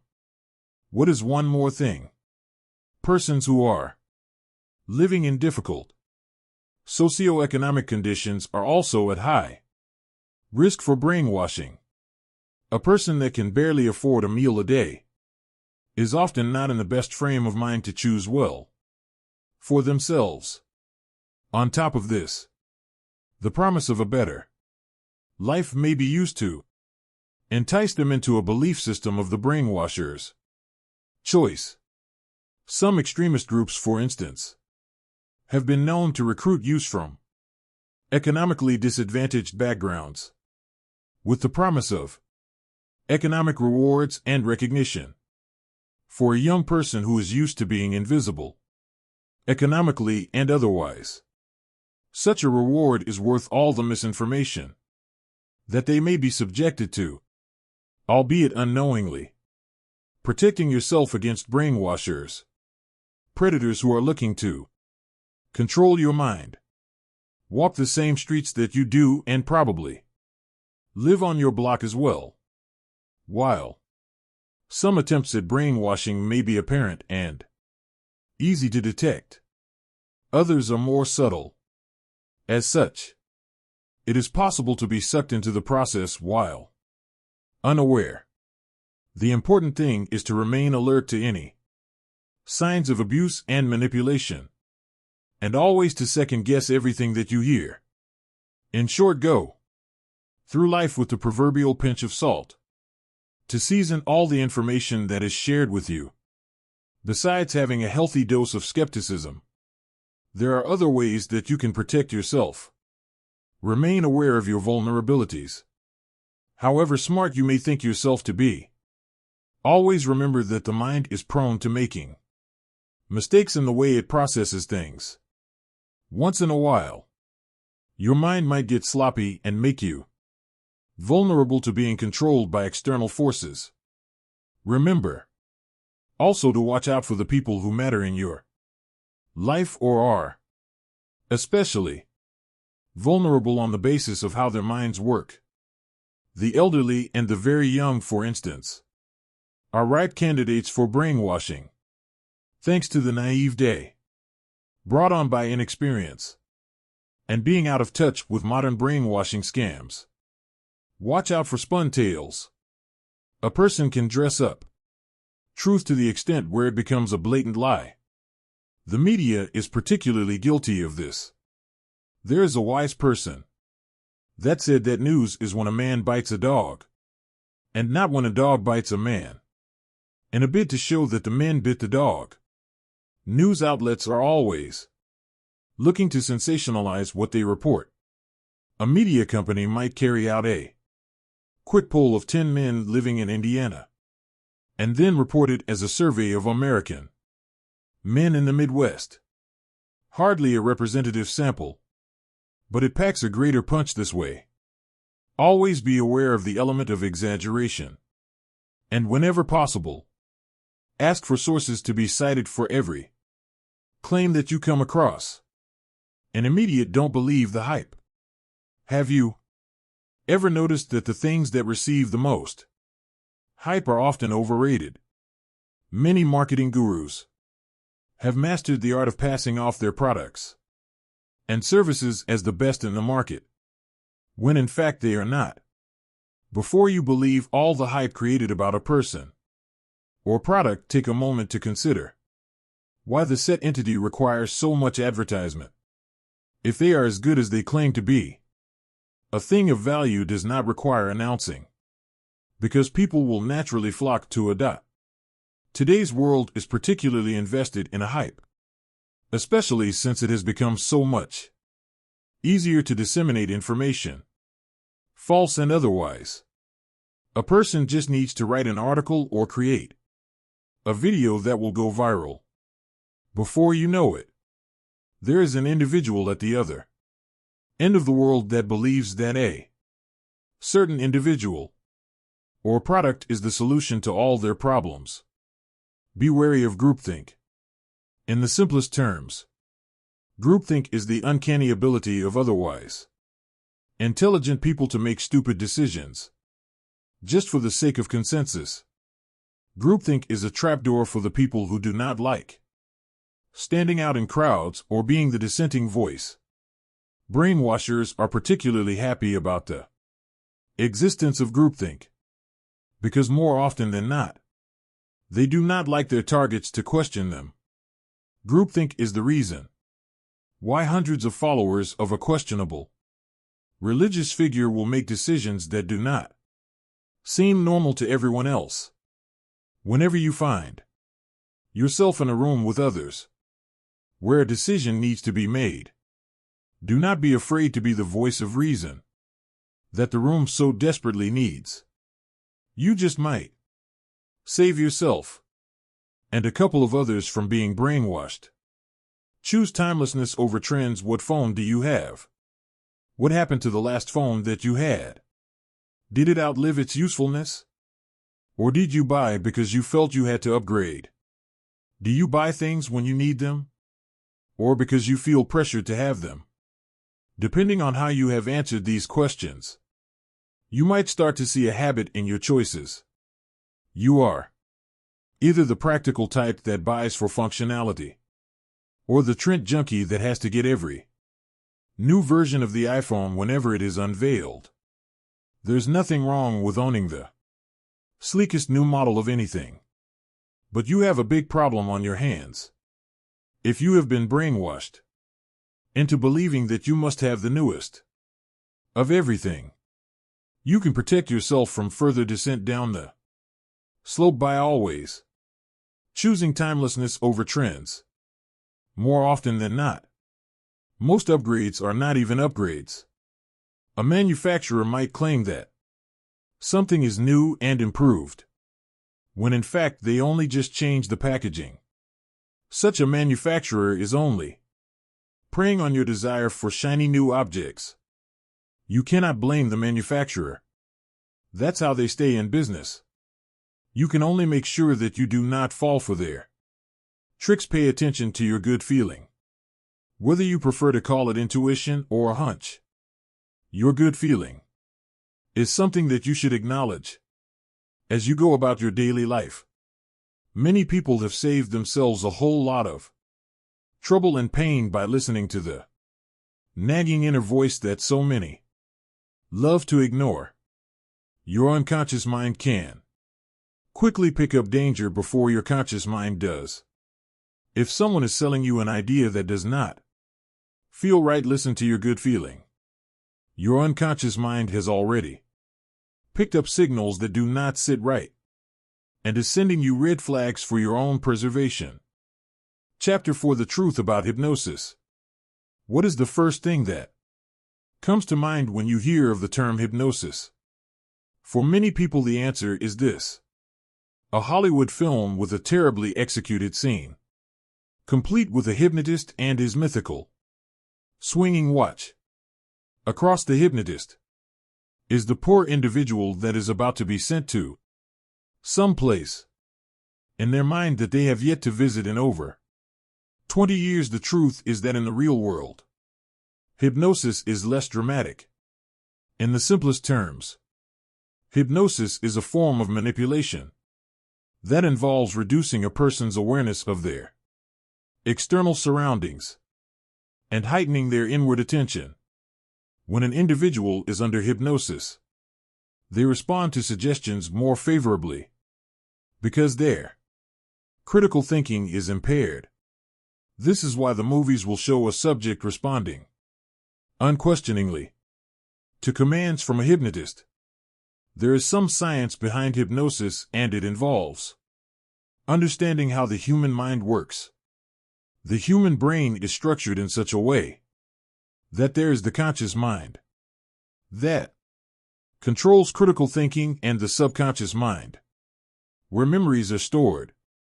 The critical mind is what tells you that crossing a busy road without looking is dangerous and stupid, while the subconscious mind is likely to tell you that losing weight is difficult because the memories of the last time you unsuccessfully tried losing weight are stored therein. Hypnosis works by altering the subconscious thoughts you have about certain things and replacing them with better and more beneficial thoughts. Busting the myths about hypnosis and manipulation. It seems almost impossible to imagine that hypnosis is in use in our everyday lives. But the truth of the matter is that it is. You may not have any swinging watches thrust in your face, and your eyes might be open all the time during your waking time, but you are most definitely being hypnotized as you go about your daily life. How so? When is the last time you read a really engrossing book that made you lose track of what was happening around you while you were in that state of being fully absorbed in your book? You were essentially hypnotized. The high chances are that you were not even remotely aware of other people walking past you and going about their lives. Rather, you were on a train somewhere, riding along with the thoughts and actions of the book's main character. This is hypnosis in real life. No hypnotists and no watches. Just you and your subconscious mind, taking a trip to an alternate universe. Self-induced hypnosis is also common in children, who often slip into the state at least several times in a day. This is why you'll call out to your child while they're watching their favorite cartoon series without any response. They are not deliberately ignoring you. They simply cannot hear you because they have tuned out the conscious mind and world and are existing in a different world where they are fully attuned to the subconscious. Artists and athletes who need focused attention to perform excellently in their sport or art often also go into hypnotic trances during their performances. Many will refer to this trance as being in the zone. What often happens is that the artist's mind is so focused on what they are doing that nothing else matters during this period. Writers also get in the zone as far as the writing process is concerned. When this happens, you might find the writer transported into the world that they have woven with their words, unable or unwilling to leave this world. The writer will churn thousands of words per day when they have previously been unable to go beyond a few hundred words, thanks to writer's block. When it comes to manipulation and mind control, certain groups and individuals have mastered effective ways of utilizing hypnosis to their advantage. For instance, making a lengthy speech and holding a long and seemingly never-ending seminar. Both have the effect of sending the audience into a trance-like state. This may be because of boredom or tiredness, or a combination of both. When an audience is in this state, they are more agreeable and likely to sign up for whatever it is that you are offering. This is something that many cult leaders have mastered and would explain why many cult meetings are often long and dreary. You will rarely find that a cult meeting has ended in a few minutes. If you conclude a meeting in 15 minutes, the attendants' minds will still be sharp and questioning, but if you go on and on for hours, they begin to slip out of consciousness unknowingly. and will not be as opposed to your suggestions as they would have been in the first 15 minutes. Another tactic that is used to achieve hypnosis as the presentation of contradicting information, as if it is not contradicting but totally logical. What does this mean? As mentioned earlier in this chapter, there is a part of your brain that thinks critically. This part of the brain is what keeps you alive and out of trouble by helping you process important information. When this part of the brain is bombarded with contradictory information without being given sufficient time to process it, it shuts down. That is why it is always so important to step back and process information, especially when you feel as if you are being rushed to make a decision. In any situation, when your critical thinking has been bypassed, you are likely to accept any suggestions given to you, even though these would not be accepted by a normal thinking person who is in tune with the logical parts of their mind. How to hypnotize someone without them knowing. In everyday life, you can use hypnosis to get what you want out of people without them suspecting what you are up to. A good thing about hypnosis as a tool of manipulation is that it is subtle and leaves behind no evidence. Unlike lying, where you might get caught up in your lies, hypnosis leaves no traces behind.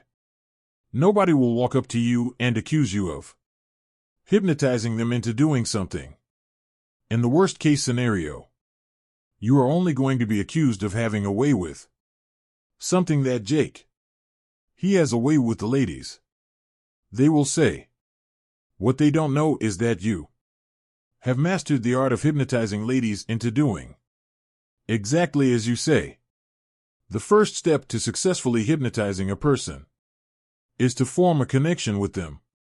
Very rarely will you be able to hypnotize a stranger with whom you share no bond at all. Forming a connection with a person is relatively easy. You just need to watch your body language, and theirs as well, and their facial expressions, and respond appropriately. The whole point of establishing a connection is to ensure that the other person is open to you and will respond favorably to your subtle mind control, otherwise known as hypnosis. After making certain of the existence of some rapport between you and your subject, make use of any of the following tips to hypnotize them. Tip number 1: throw them off the familiar. The human mind loves patterns. They are easy to interpret, predictable, and comforting. Patterns are a big component of the comfort zone and do not require a whole lot of critical thinking. What are the patterns you have established in your life? And how do they help you?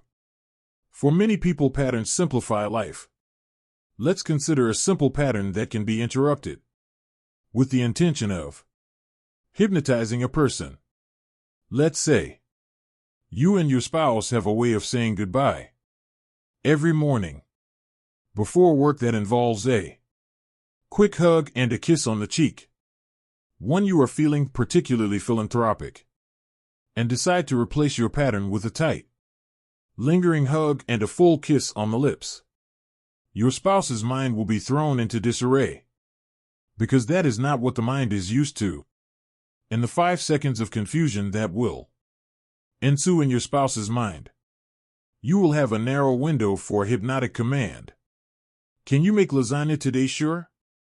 Your spouse responds instantly. On any other day, they would have sat back and considered the work involved in making lasagna and probably suggested an alternative. On the day that you throw them off your pattern, they will say yes without thinking too much, because you have essentially short-circuit their conscious mind. Tip number 2: make use of the Zeigarnik effect. In psychology, the Zeigarnik effect is the concept that people are more likely to remember incomplete tasks than those which have been completed. Think about it.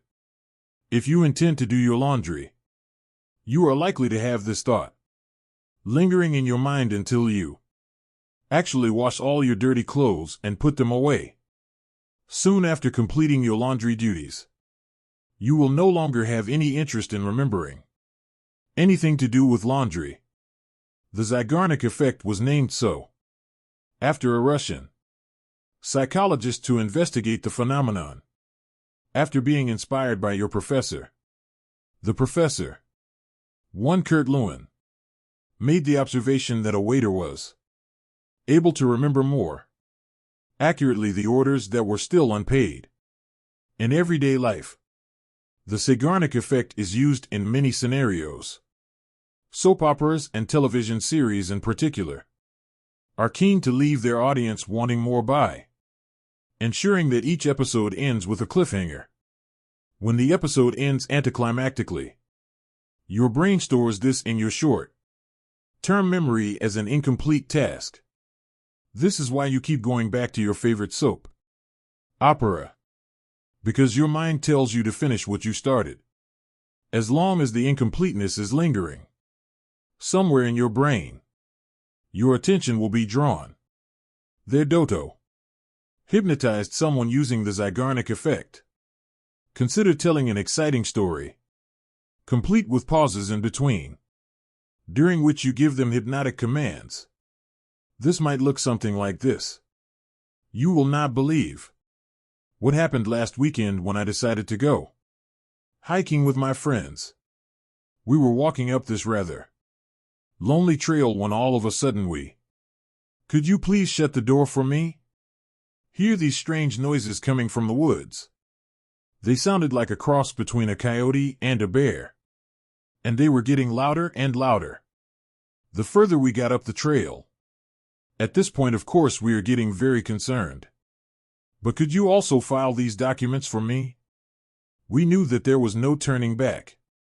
We were 4 of us, and we were prepared to fight whatever it was. During the storytelling, you can ask your conversation partner to do pretty much anything that you want without much objection. This is because their mind is focused on the story that you are telling, and their brain is yearning for the completion. While they are in this trance-like state, bear your putty to work with. Tip number 3: stay ambiguous. Ambiguity keeps your audience guessing.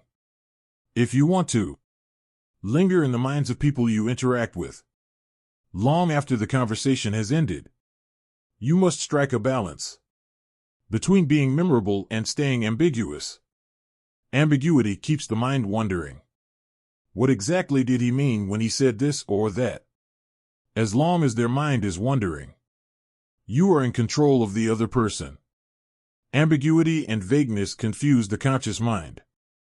There are things that cannot be processed by the conscious mind, and the mystery of ambiguity is one of them. In the world of dating and relationships, ambiguity can serve a particularly important role in convincing others to go out with or debut. Many relationship experts will concur that a little mystery serves a long way as far as keeping things exciting. What most does not explain is why. The reason why mystery is so exciting is that as long as you have not been fully processed and understood by a person's conscious mind, you will always linger in their mind.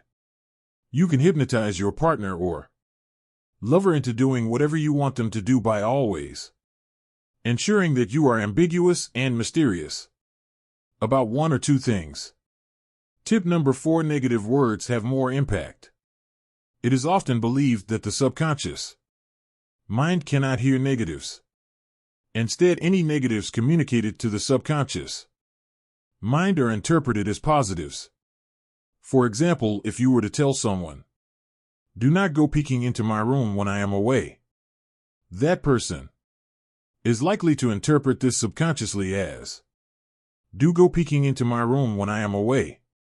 This is probably the reason why there are so many exasperated parents of kids who seem to do the exact opposite of what they are told not to do.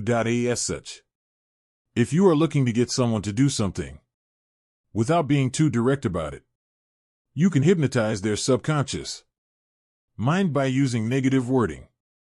Instead of telling your friend, "Please come over and help me pack up for my upcoming relocation," consider this: you do not need to come over to help me pack.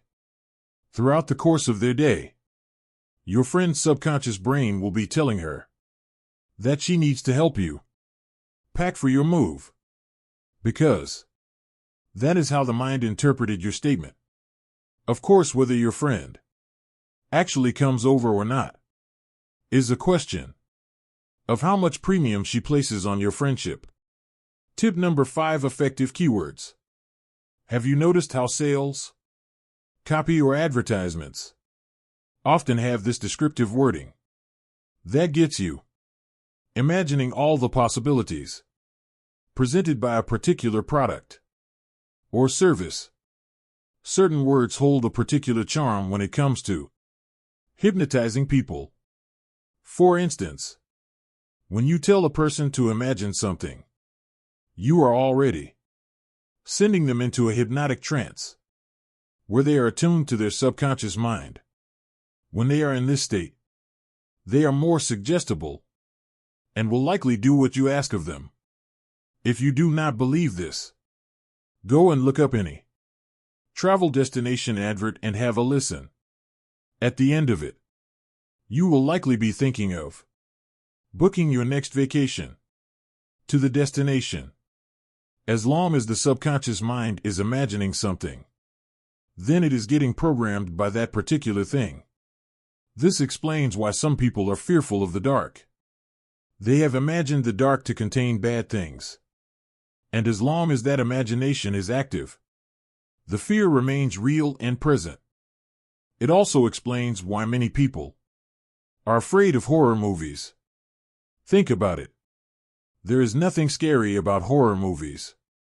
They are just a bunch of normal people acting out fake scenes. So why do you feel so afraid? Because your mind has imagined everything to be real. That's why. Protecting yourself against hypnosis. The occasional hypnosis in the form of a captivating book or movie is always welcome. Once in a while, it helps to escape the harsh reality of everyday life. What might not be so welcome, however, is the hypnosis brought on by other sources that you are not too comfortable with. How do you protect yourself against the hypnosis that exists in your daily life? For a start, it is important to acknowledge that you really might not be able to escape all the hypnosis that is present in your life. It would be too big of a war to fight. That being said, there are certain battles that you can win as far as hypnosis goes. Point one of the things that will help you to protect yourself against hypnosis is to live by principle. Living by principle does not mean being stuck up or unrelenting when you should be flexible. It simply means knowing what you will accept and what you would rather forego, instead of simply going with the flow. If you are the sort of person that goes with the flow in the name of being easygoing, you might find that you have drifted too far from the safe shore.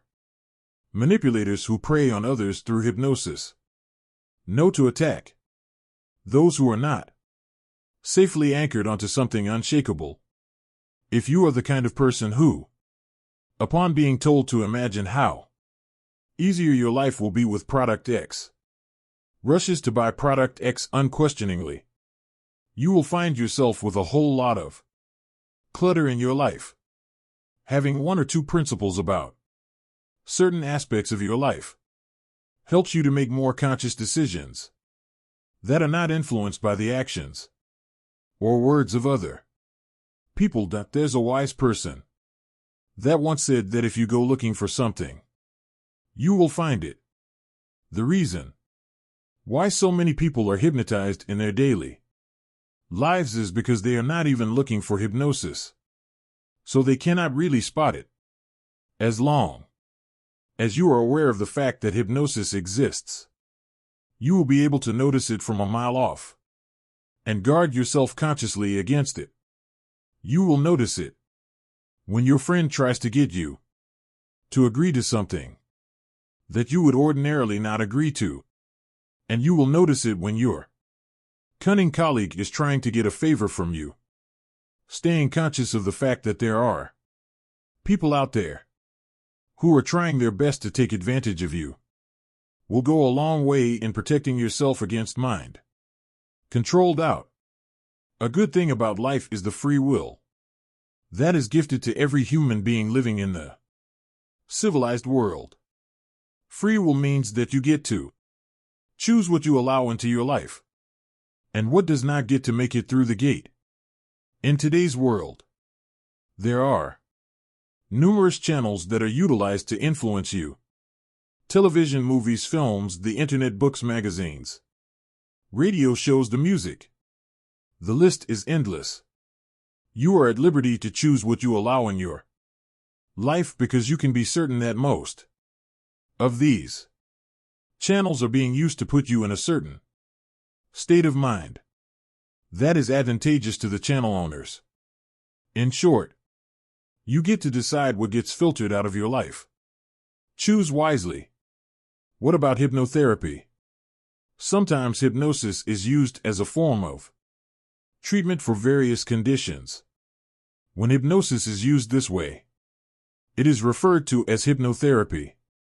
Hypnotherapy is essentially mind control, where the person being controlled has given their consent for the same to a clinical psychologist. As with most alternative forms of treatment, there are divergent views on the efficacy of hypnotherapy. The fact that there is very limited research on the same does not to the case for hypnotherapy.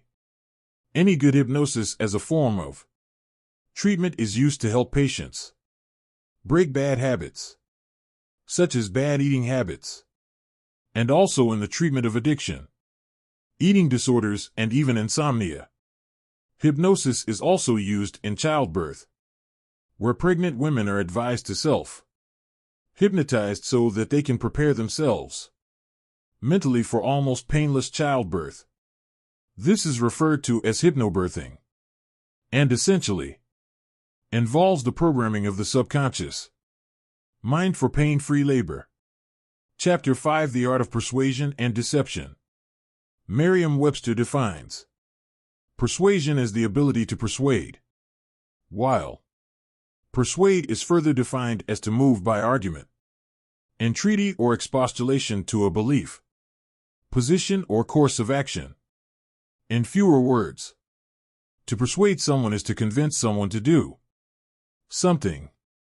Persuasion is an art form that must be mastered by anyone who wants to get people to do something.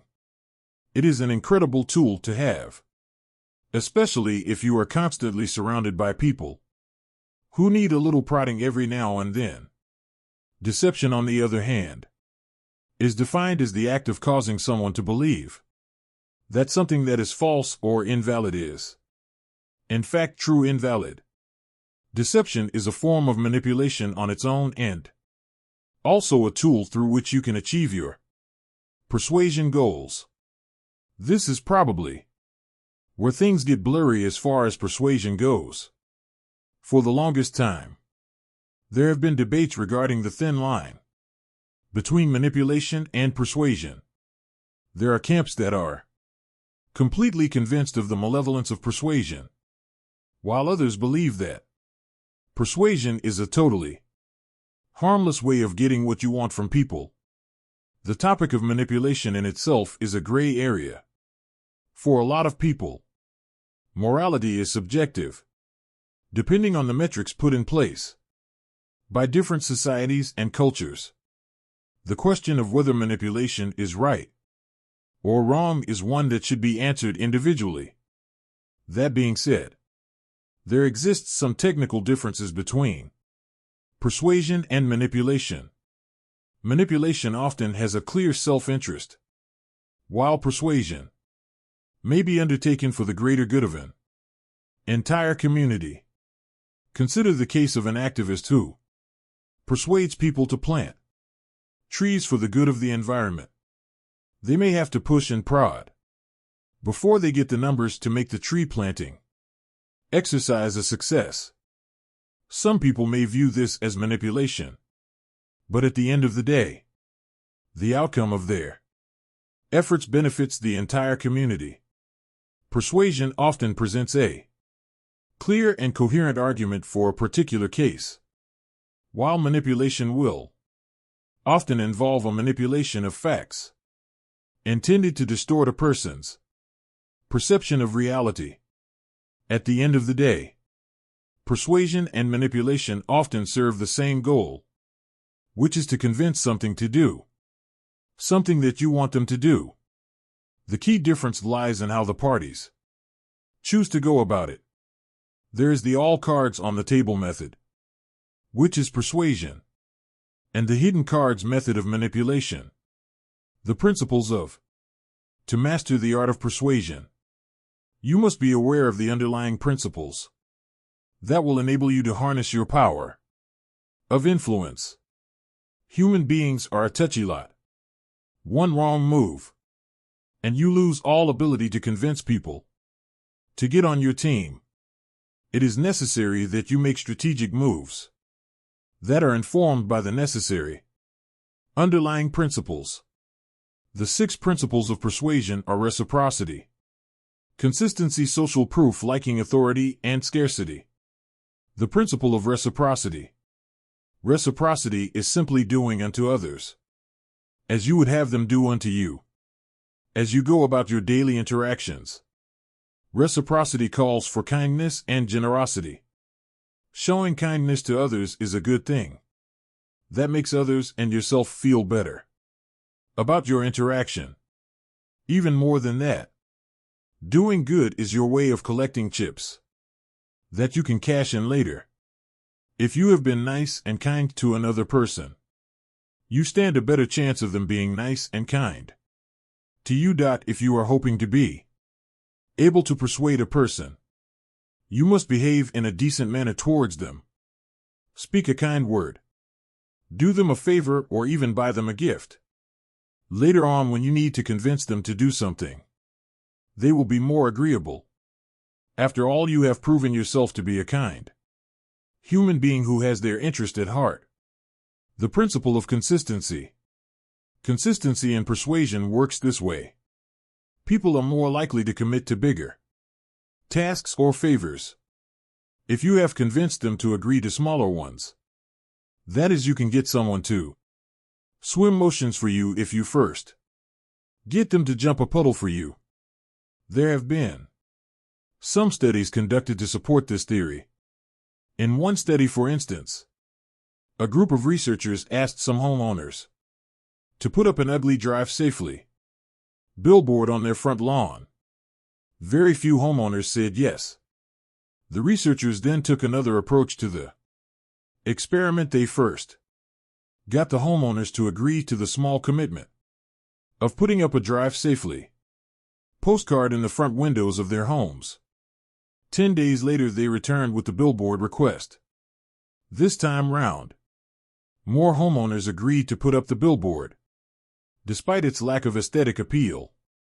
The reason for this is that the homeowners subconsciously felt compelled to remain consistent with their earlier response. The foot in the door technique is a compliance technique that is premised on consistency. It involves getting people to agree to a larger request by first testing the waters with smaller requests. If you want to execute this technique cleverly, you will need to condition your target to be consistent in their responses to your request. For example, if you want your employee to work the weekend shift, you might first want to get them to agree to work the overnight shift, or vice versa, depending on which is the least preferred shift in your business. The principle of liking. If a person likes you, they are more likely to meet your demands, whatever this may be. A person that is not liked and is unlikable as well will hear no more times than a person that is well liked. But how do you go about getting people to like you? According to science, the secret to being liked is a combination of three main.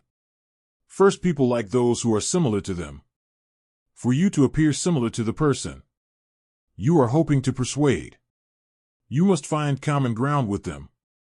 For instance, many foreigners have learned that the simplest way to become more likable is by learning and speaking the local language. The other thing that you need to be aware of when making yourself more likable is flattery.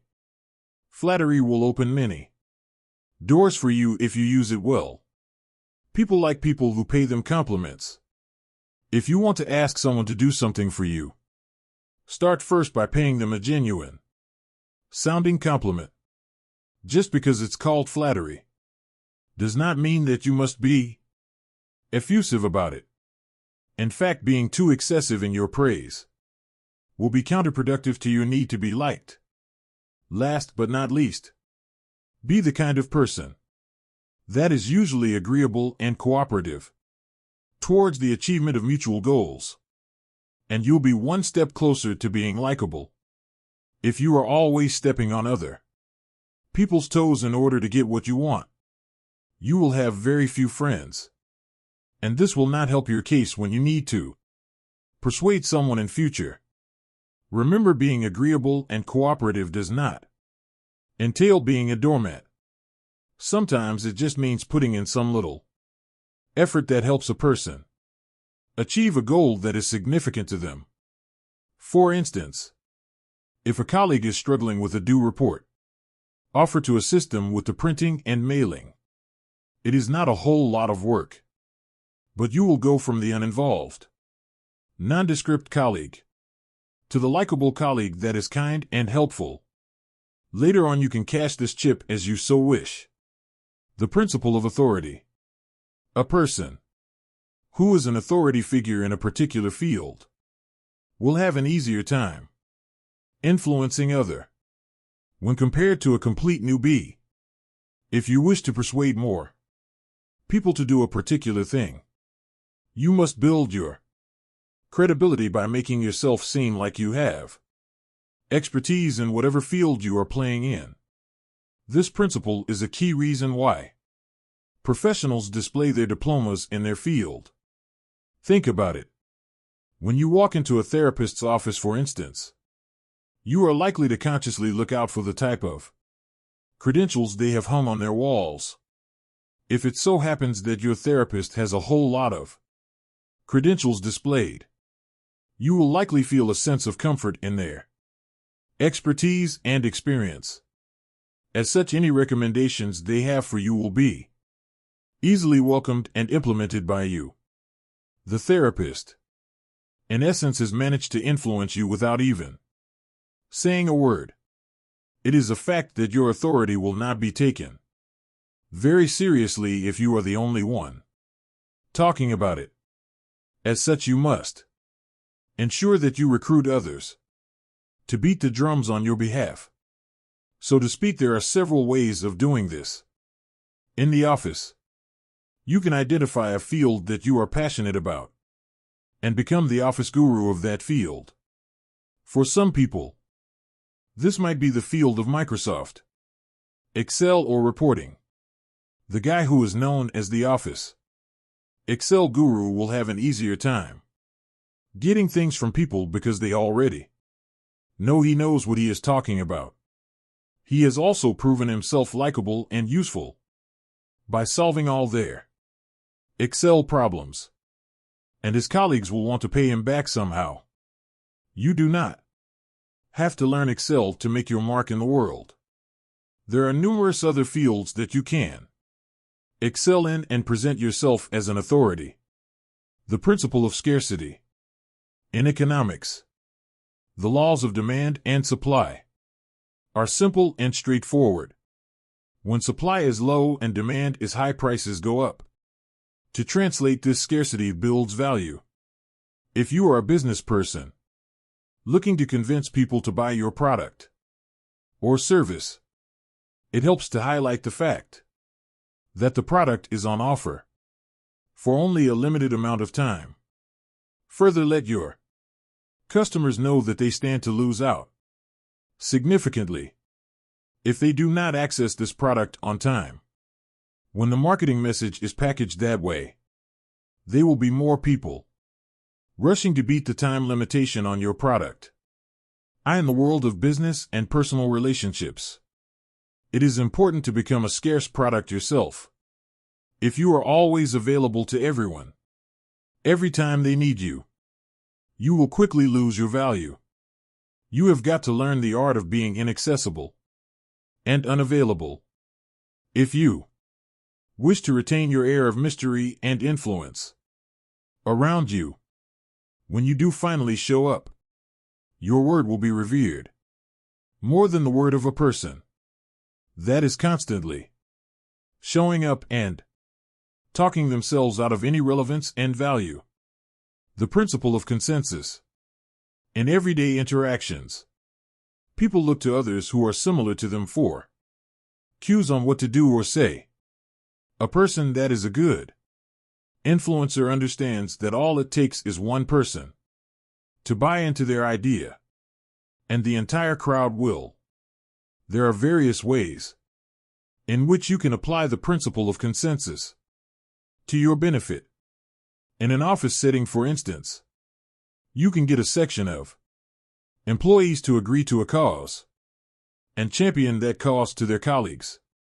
These colleagues are more likely to be convinced that the cause is worthy because their peers said so. If you have ever bought anything from Amazon, you may have seen that they include a section that shows the other items bought by customers who ordered the product that you have just purchased. Why do you think this is so? And what effect does that section have on you as a buyer? More often than not, you will likely consider buying those other items because these customers who obviously have similar tastes and needs to yours bought it. You may not have originally planned to purchase the additional items, but just the fact that others did it will have you thinking that you need to as well. This is the principle of consensus in persuasion tips for everyday use. If you are looking to influence people, it is not enough to simply understand the principles underlying persuasion. You must also master the simple, yet effective ways that you can put these principles to use in everyday life. If you are a persuasive person, you will have a much easier time in life and will often achieve your intended results without having to jump through hoops. Some of the tips to being more persuasive can be implemented instantly, while others will require a bit of practice. Tip number 1: appear confident. Confidence does not come naturally to all of us. Some people seem to have an easier time being confident, while others struggle quite a bit. Whether you are naturally confident or not, you must ensure that you appear confident to others at all times. If you are insecure about how you look or your abilities in a particular subject, nobody else needs to know this. Do not give your insecurities a platform on which to shine. Instead, practice faking it until you make it. There are people in this world who do not know a whole lot of things, and yet have managed to get scores of people to support them and their ideas reason. They are the epitome of confidence. They walk into rooms as if they own them. They speak authoritatively, even when they are uncertain of what they talk about. Confidence says you know what you are talking about.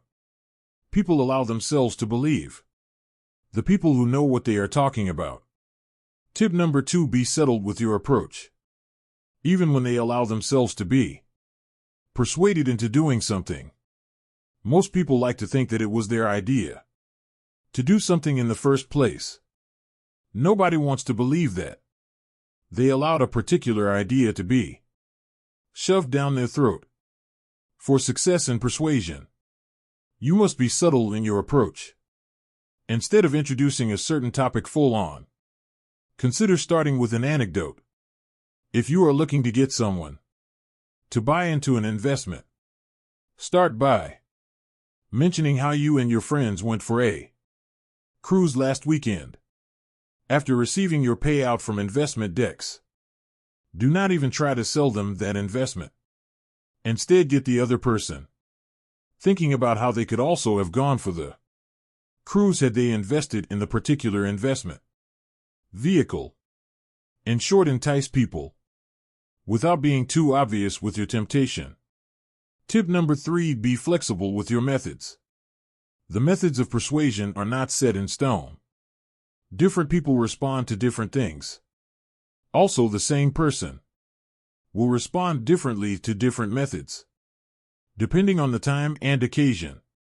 You must know when to switch gears accordingly.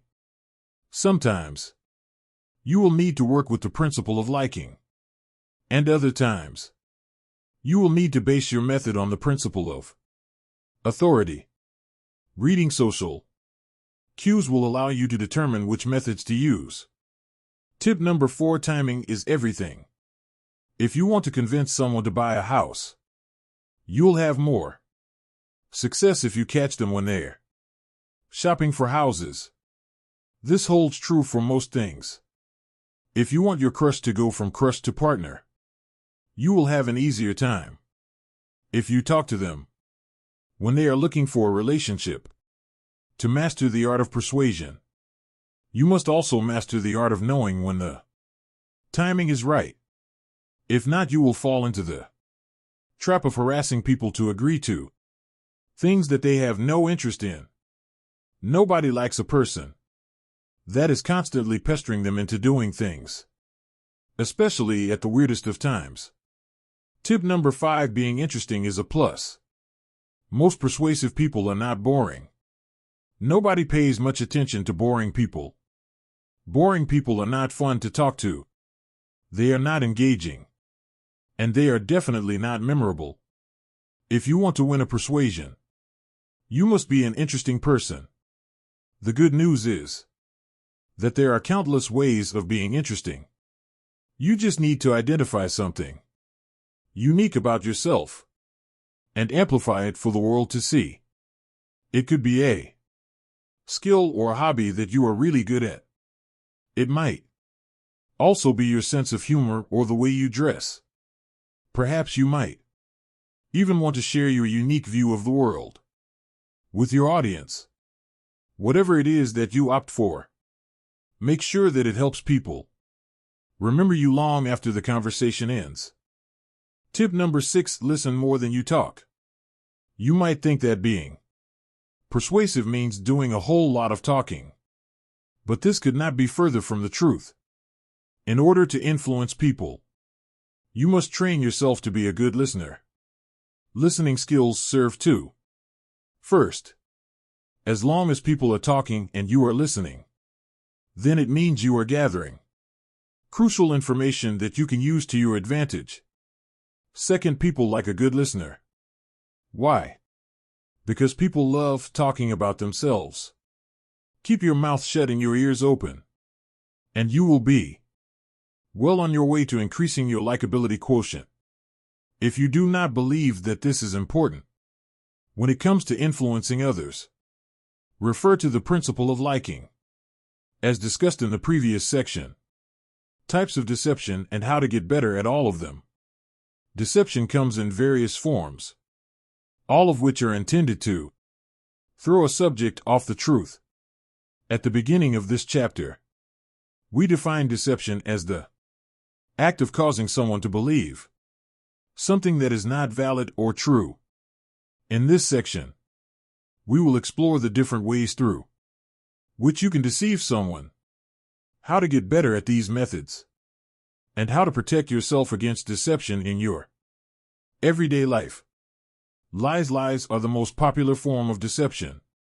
They are used every day during small talk, meetings and relationships and transactions. When you want to get out of an awkward situation, and in just about any type of conversation or circumstance. A lie is quite simply a statement that is the direct opposite of the truth. An example of A lie would be telling your boss that your grandmother has passed away so that you can get compassionate leave, when in fact your grandmother is very much alive and you just want a day off. Lies are easy to tell. You just need to find the contrast of the truth and tell it. Equivocations. An equivocation refers to the use of a particular word or phrase to change the meaning of a sentence in order to knowingly shift the intended message. Equivocations are hardly used in everyday conversations, although some clever person might find a way to weave them into their deceitful web. Equivocations are essentially wordplay. They fall under the broader term of the fallacy, which is defined as faulty reasoning, which is intended to make an argument seem better than it actually is. Examples of equivocation include the following. Dating my boyfriend is a real headache. Aspirin can make headaches go away, so maybe I should take an aspirin to make my boyfriend leave. I have a right to free speech. Therefore, it is right for me to say what is on my mind at all times. Equivocations are often a great source of funny jokes that you can tell at every opportunity. For example, two cannibals were eating a clown, and one turned to the other and said, "Does this taste funny to you?" In all seriousness, though, equivocations are hardly your biggest worry when it comes to deception. At best, equivocations will bring you some laughter in your life. At worst, you are likely to end up confused, but only for a couple of minutes before you figure out what's going on. Concealments. When you engage in concealment, you omit information for purposes of deceit. This is a preferred form of deception, especially since it is easy to get yourself off the hook. If you are caught, you can simply explain yourself by saying that you forgot to reveal the particular fact. Concealments are sometimes referred to as lying by omission. Let's say, for instance, that you are planning to buy a house. You know a good realtor, and you reach out to them with your specific requirements. The realtor has a few open units that fit your description, and you arrange for a site visit. Come the day of, you are impressed by this one particular unit that is conveniently located near your workplace and spacious enough to accommodate you and your dogs. You want to make an offer on it, but you just need one question answered. Why did the last owner give up the unit? Your realtor tells you that the previous owners decided to move on to greener pastures after living in the unit for 3 years. However, the realtor conveniently omits the fact that the need for greener pastures was necessitated by the fact that property values are declining in the particular area that you want to buy your house in. By omitting this crucial fact, your realtor convinces you to buy the house. They did not tell an outright lie. They simply refused to tell the whole truth. This is the concept behind concealments. Exaggeration/overstatements. An exaggeration is a stretching of the truth.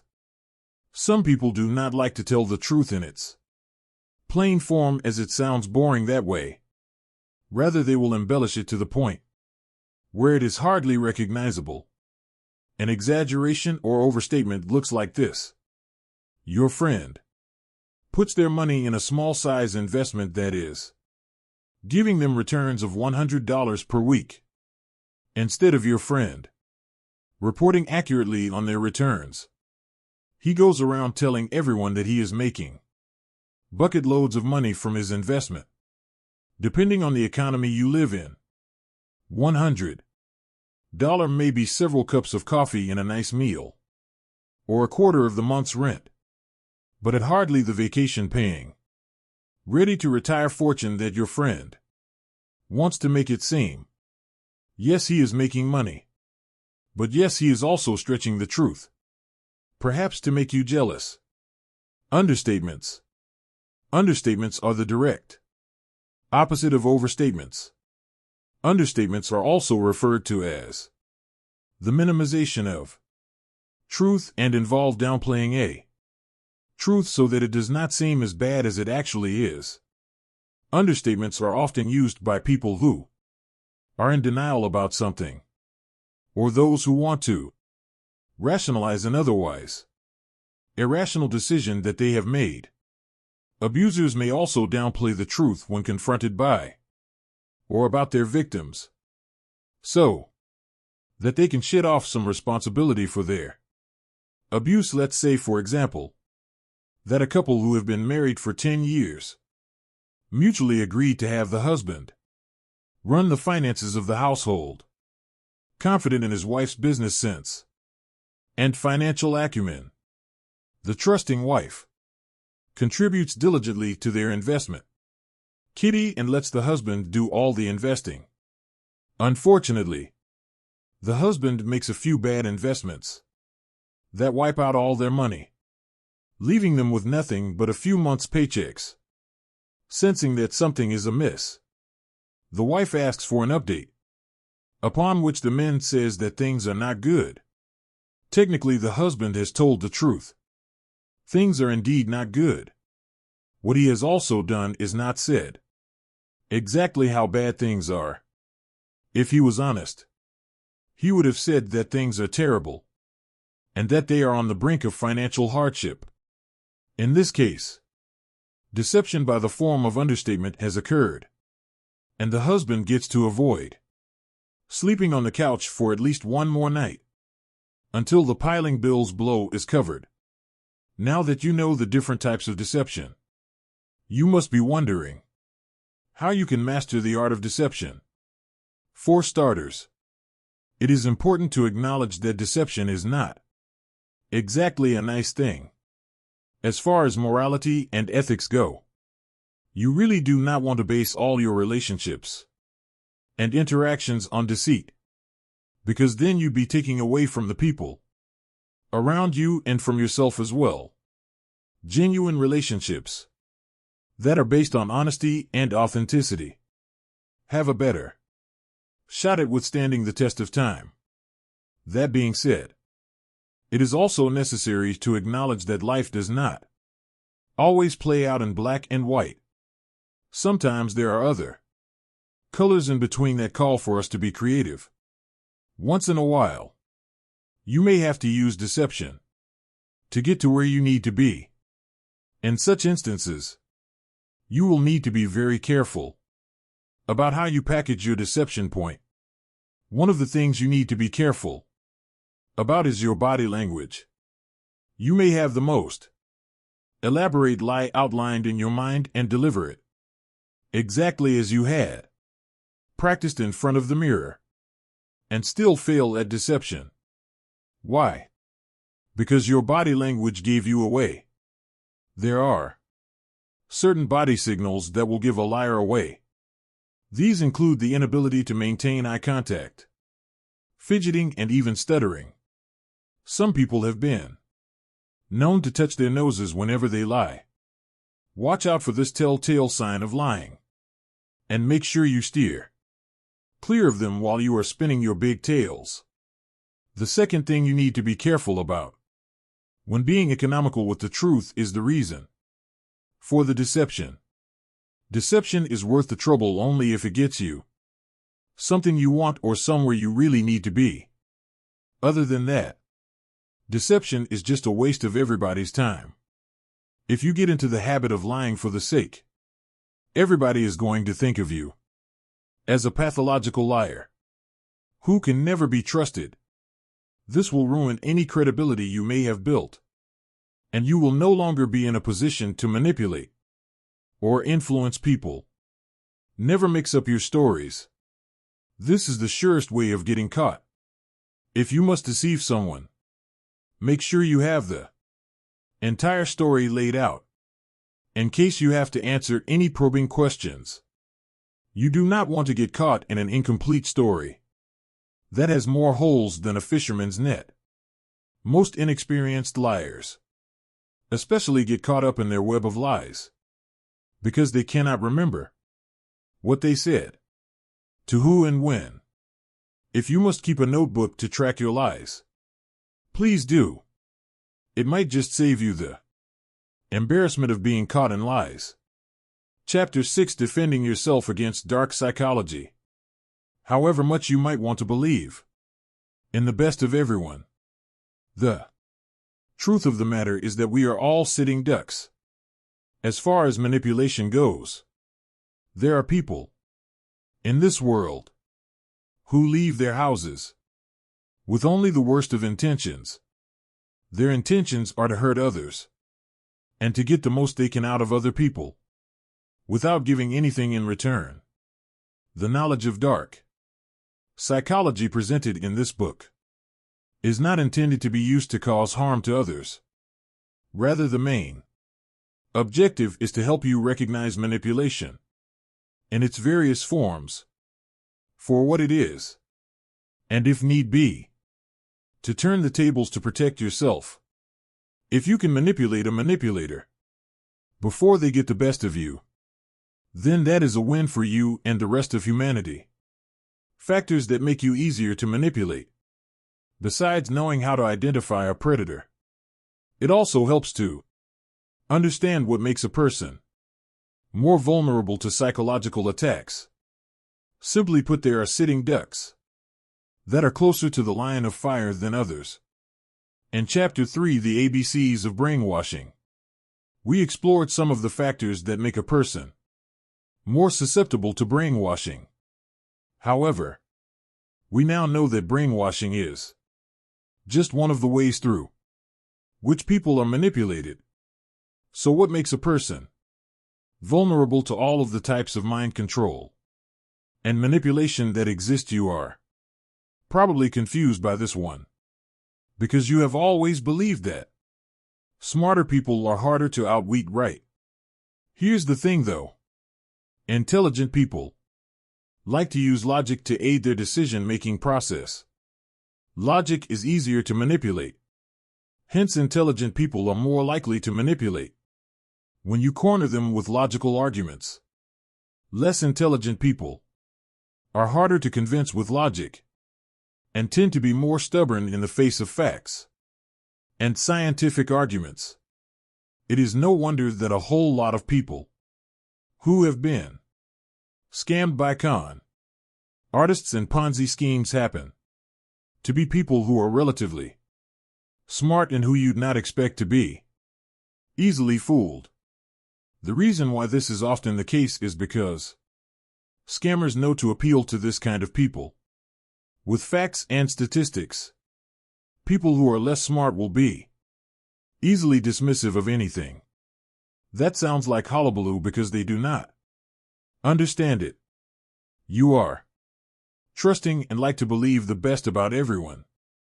Believe it or not, there are bad people in this world. There are people who leave their homes every morning with the intention of harming others.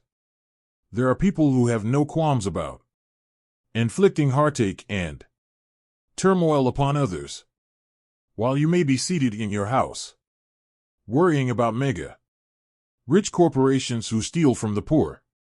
There is a boardroom full of corporate big shots who are about to steal from the very poor that you are worried about. Simply put, not everybody shares in your conscience and your empathy. People are wired differently. People on the dark triad are wired even more different than you could ever imagine. When you meet a new person, it is noble to want to believe the best of them, but it is wise to expect to be surprised in a not-so-great way.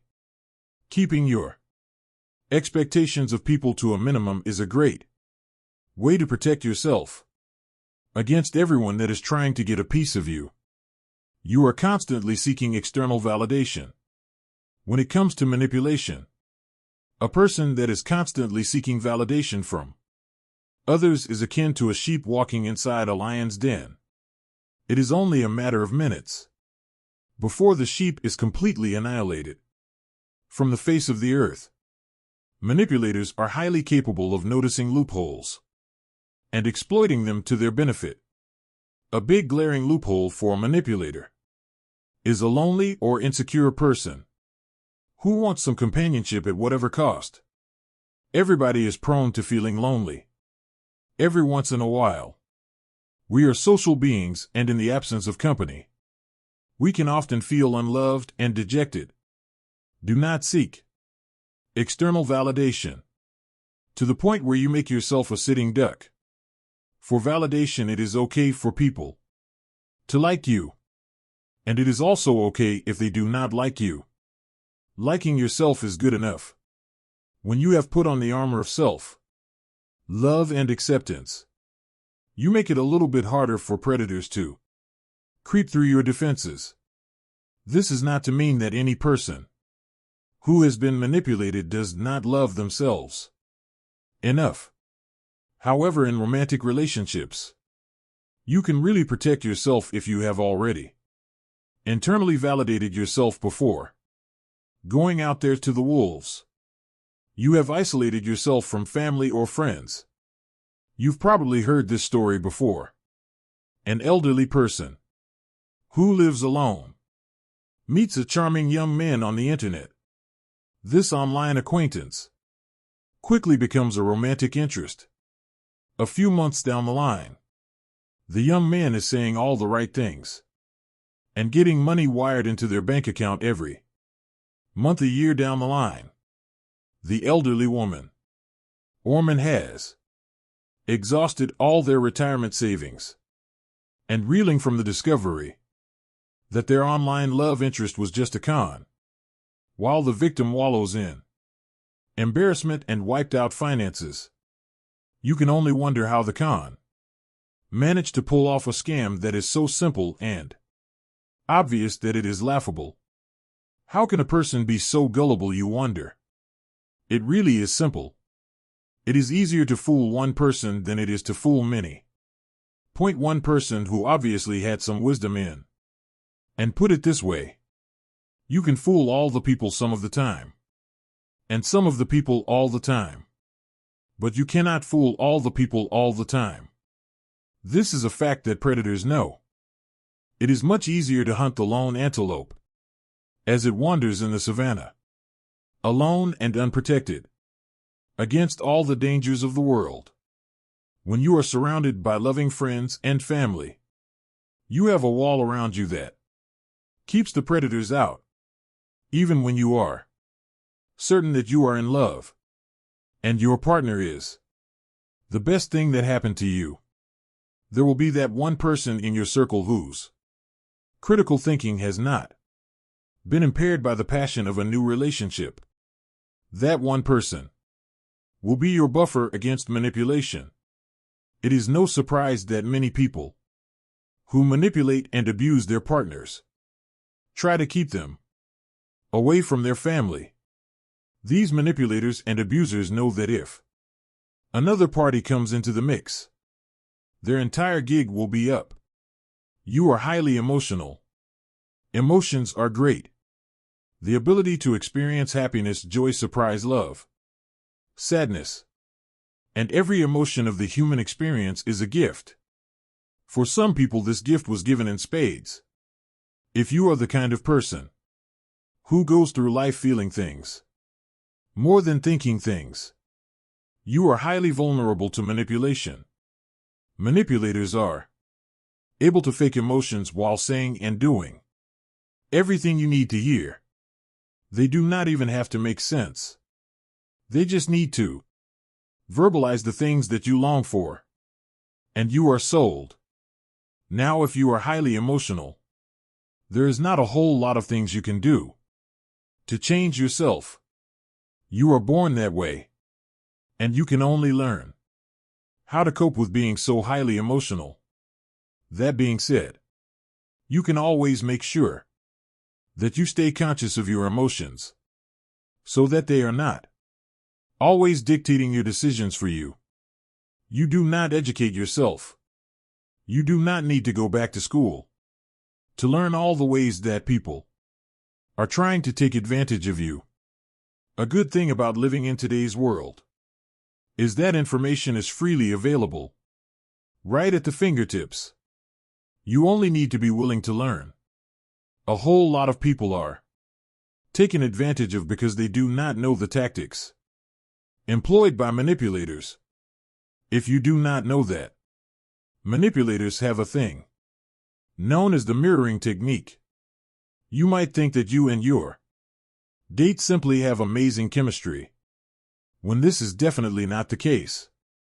A good thing about manipulators is that most of their techniques are already in the books, and all you need to do is grab yourself a book and get to reading.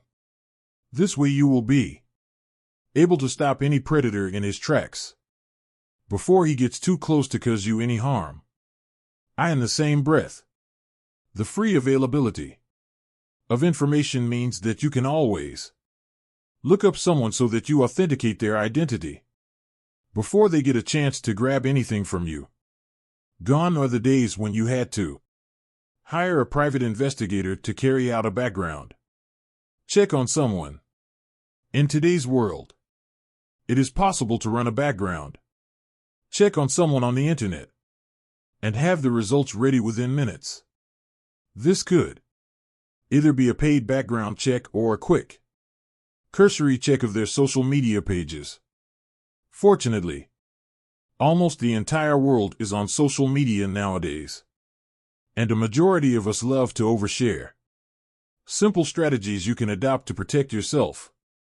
Whether you consider yourself highly vulnerable or resistant to manipulation, it always helps to be safe rather than sorry. Luckily, it is possible to keep the narcissists, psychopaths, and high-mocks at a safe distance in your life. How so? Psychopaths are present in our workplaces, in business transactions, in our personal relationships, and even in our families. Sometimes you just cannot avoid a psychopath by virtue of the nature of the relationship that exists between the two of you. For instance, it might be impossible to ignore or avoid your psychopathic boss because you need to do your job, get paid in advance in your career, or at least pay your bills. If your boss is a psychopath, you just have to deal with him somehow. You might, for instance, have to figure out a way of keeping your interactions to a bare minimum, at most. However, if you ever have the choice to not deal with a psychopath, grab it and run. For instance, if you are starting to get to know a new person with the intention of dating them and start to realize some tendencies that match the psychopath criteria, run and do not look back. You do not need to stick around something or someone that is not good for you. Do not fall into the trap of thinking you can change a psychopath, sociopath, or narcissist into being a better person. Not only is this not your job, but it is also virtually impossible. For starters, the things that make people dark and manipulative are so deeply embedded in their psyche that they cannot just be removed and replaced with sugar and spice at will. Secondly, change is a personal choice that is made by an individual. A person that changes does so because they want to change and not because another person asks them to. Last but not least, if you are dealing with a psychopath and thinking that you can change them, you are essentially waging war against biology and genetics. Who do you think is going to win? Pay attention to actions more than you do words. Predators are very good with their words because words are their most powerful tools. Instead of focusing on what a person says, look at what they do. Did they fulfill the promise they made to you about doing a particular thing? Do they treat everyone as well as they want to make it sound? A simple way to check whether a person's actions match their words is by utilizing something that is referred to as the rule of threes. Here's how it works. If a person seems to tell a lie or makes a promise that they do not keep. On one occasion, you may be dealing with a simple misunderstanding. If this happens a second time, there is likely to be a serious mistake that requires addressing. However, if there is a third occasion, then you are probably dealing with a liar. Lies are often the first sign of manipulative behavior. If you are able to identify this recurring pattern in your relationship or interaction, then you know you have yourself a situation on your hands. How you decide to handle this situation will mean the difference between freeing yourself from the jaws and drama of a manipulator or staying on for the most overwhelming ride of your life. Whenever possible, let the psychopath win, but not at your expense. The personalities that love to win are often aggressive and will go to great lengths to ensure that they trump all their competitors. If you ever find yourself facing a psychopath on a negotiation table, always go for the suggestion that guarantees a win for both of you.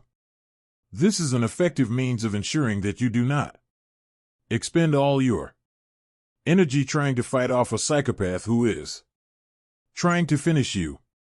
When dealing with people, be they saints or sinners, always listen to what your good has to say. Scientists who have tried to explain good instincts say that it is the body's reaction to an interspecies predator. This makes a whole lot of sense when you consider how sometimes you'll feel uneasy around someone you do not know, only to later find out that that person was not a good person. Do not let your gut instinct go ignored when it is working so hard to prevent you from making a mistake. In many instances, psychopaths assume roles such as mentor, boss, supervisor, church leader, guardian, or even parent. While these roles are indeed noble, your gut feeling might be screaming that the church leader is not as trustworthy as he might want to make you believe. If this is the case, always give priority to the gut feeling. What your gut says is always a better bet than what you think you know. Do not allow yourself to get drawn into the games that psychopaths, sociopaths, narcissists, and other dark personalities play. Sure, you've read this book and are feeling particularly confident about your knowledge on the dark triad personalities at the back of your mind. You believe that you have what it takes to take on a psychopath and win. What you do not know is that while you have just read this book, a psychopath has had his whole life to practice on his victims. Do not be drawn into their manipulations. It is not your job to entertain the psychopath. Your number one job when dealing with a psychopath is to protect yourself against their tricks. Chapter 7. Myths and Misconceptions about Dark Psychology. There are numerous topics which are safe for dinner conversation. Dark psychology is not one of them.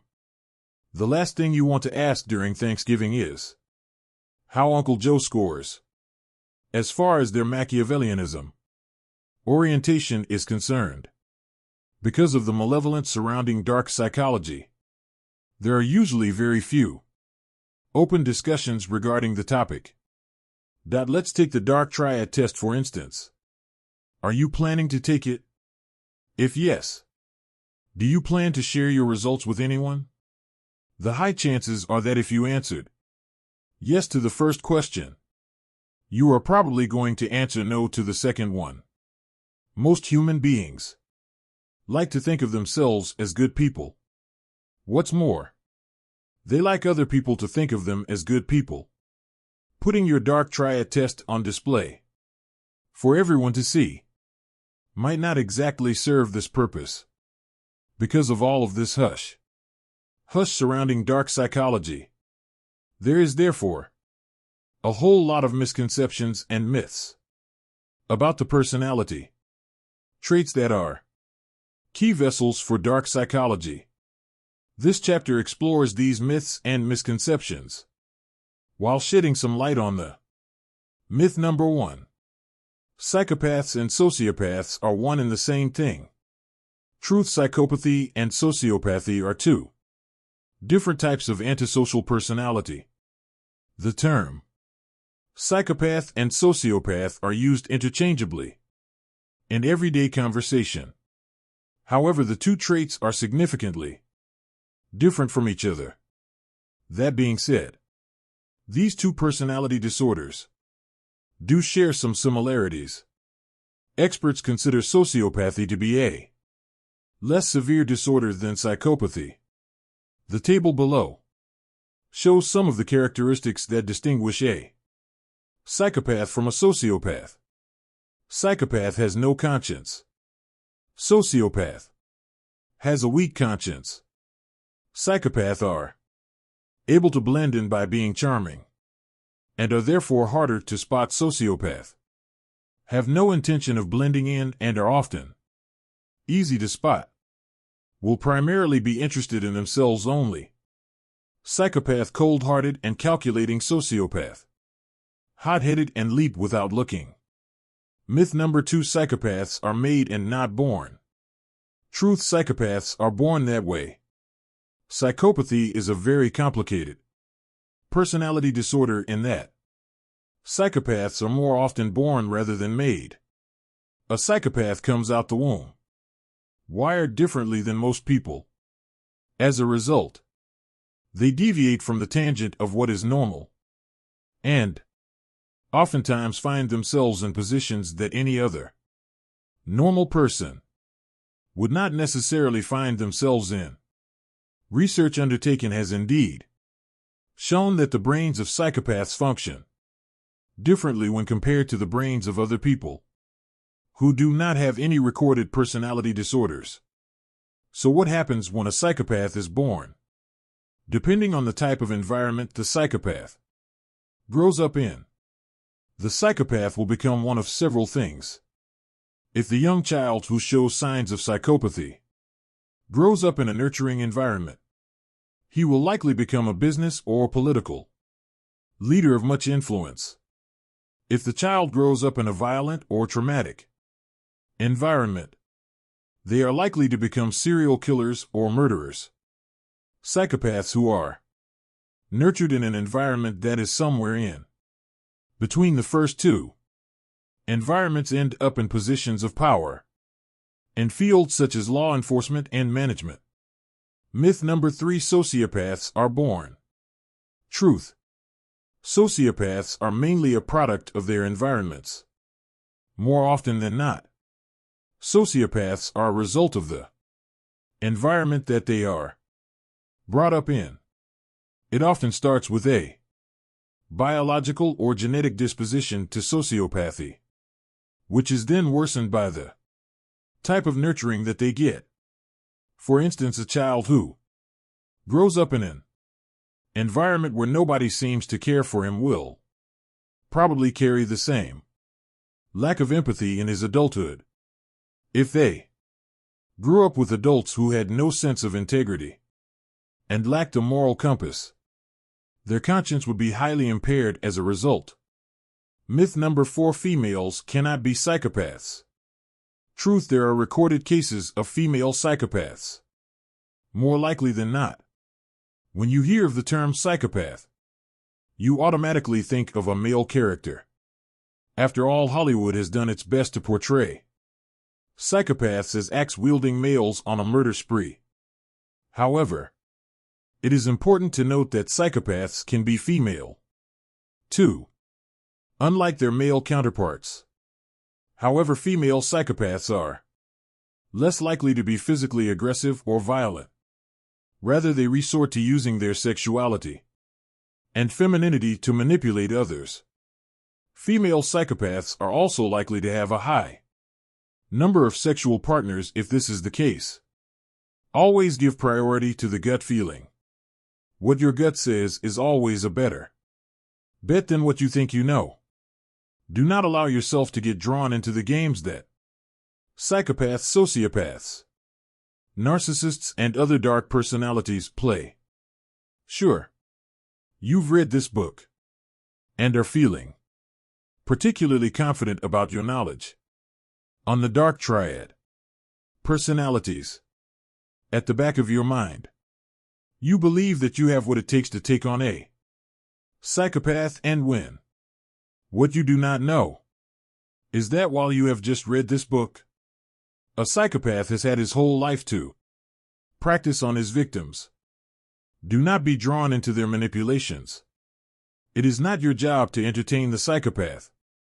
Your number one job when dealing with a psychopath is to protect yourself against their tricks.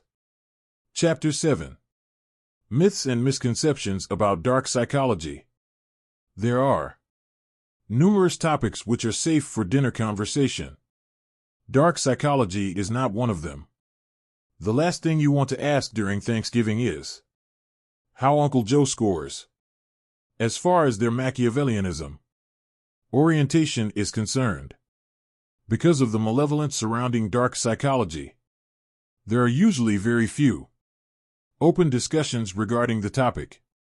Let's take the dark triad test for instance. Are you planning to take it? If yes, do you plan to share your results with anyone?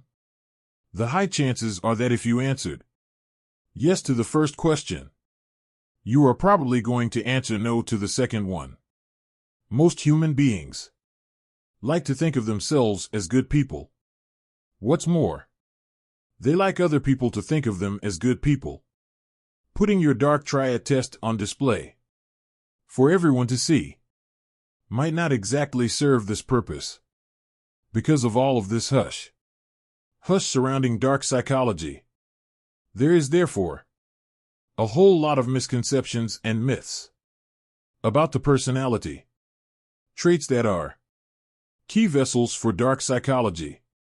This chapter explores these myths and misconceptions while shedding some light on the myth number 1. Psychopaths and sociopaths are one and the same thing. Truth, psychopathy and sociopathy are two different types of antisocial personality. The term psychopath and sociopath are used interchangeably in everyday conversation. However, the two traits are significantly different from each other. That being said, these two personality disorders do share some similarities. Experts consider sociopathy to be a less severe disorder than psychopathy. The table below shows some of the characteristics that distinguish a psychopath from a sociopath. Psychopath has no conscience. Sociopath has a weak conscience. Psychopaths are able to blend in by being charming, and are therefore harder to spot. Sociopath have no intention of blending in and are often easy to spot. Will primarily be interested in themselves only. Psychopath cold-hearted and calculating. Sociopath hot-headed and leap without looking. Myth number 2. Psychopaths are made and not born. Truth, psychopaths are born that way. Psychopathy is a very complicated personality disorder in that psychopaths are more often born rather than made. A psychopath comes out the womb wired differently than most people. As a result, they deviate from the tangent of what is normal, and oftentimes find themselves in positions that any other normal person would not necessarily find themselves in. Research undertaken has indeed shown that the brains of psychopaths function differently when compared to the brains of other people who do not have any recorded personality disorders. So what happens when a psychopath is born? Depending on the type of environment the psychopath grows up in, the psychopath will become one of several things. If the young child who shows signs of psychopathy grows up in a nurturing environment, he will likely become a business or political leader of much influence. If the child grows up in a violent or traumatic environment, they are likely to become serial killers or murderers. Psychopaths who are nurtured in an environment that is somewhere in between the first two. Environments end up in positions of power in fields such as law enforcement and management. Myth number 3: sociopaths are born. Truth: sociopaths are mainly a product of their environments. More often than not, sociopaths are a result of the environment that they are brought up in. It often starts with a biological or genetic disposition to sociopathy, which is then worsened by the type of nurturing that they get. For instance, a child who grows up in an environment where nobody seems to care for him will probably carry the same lack of empathy in his adulthood. If they grew up with adults who had no sense of integrity and lacked a moral compass, their conscience would be highly impaired as a result. Myth number 4: females cannot be psychopaths. Truth: there are recorded cases of female psychopaths. More likely than not, when you hear of the term psychopath, you automatically think of a male character. After all, Hollywood has done its best to portray psychopaths as axe-wielding males on a murder spree. However, it is important to note that psychopaths can be female, too, unlike their male counterparts. However, female psychopaths are less likely to be physically aggressive or violent.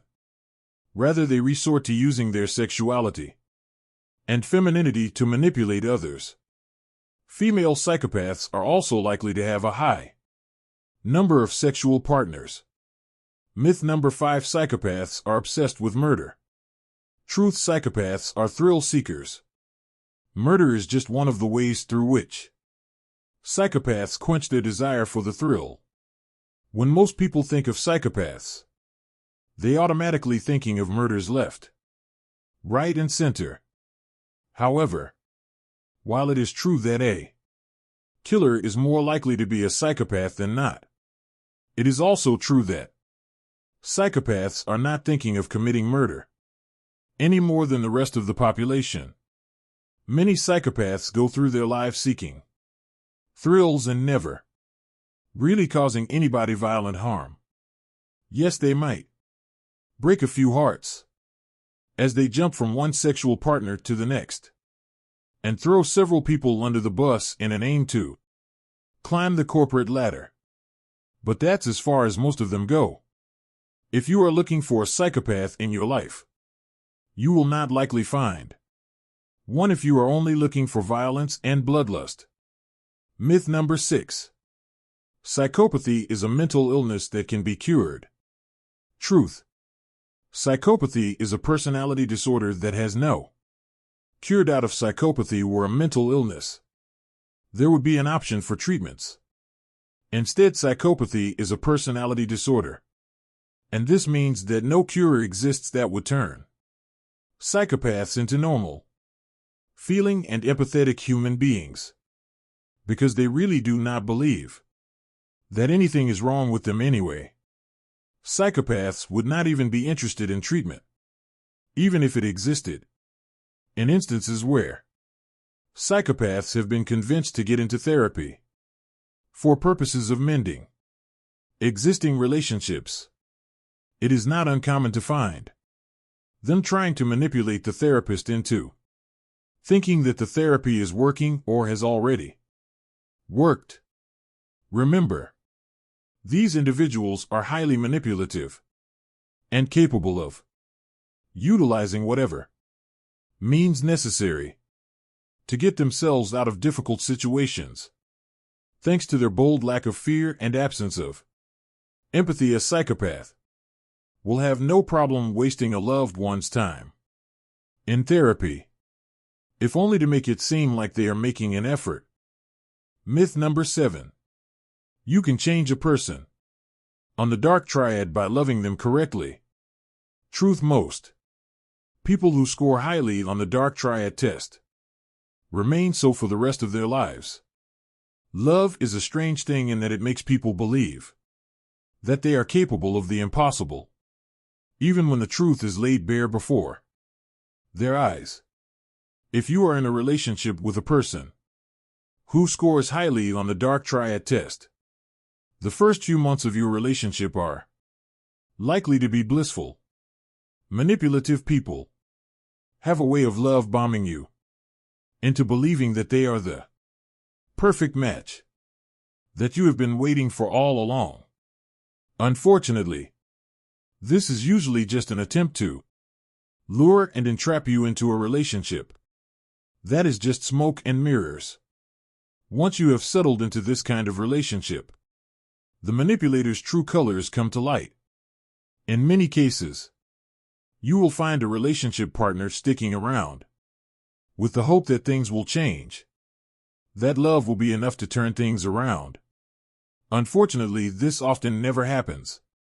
For starters, the fact that psychopathy is mostly genetic means that it is incredibly difficult to defeat.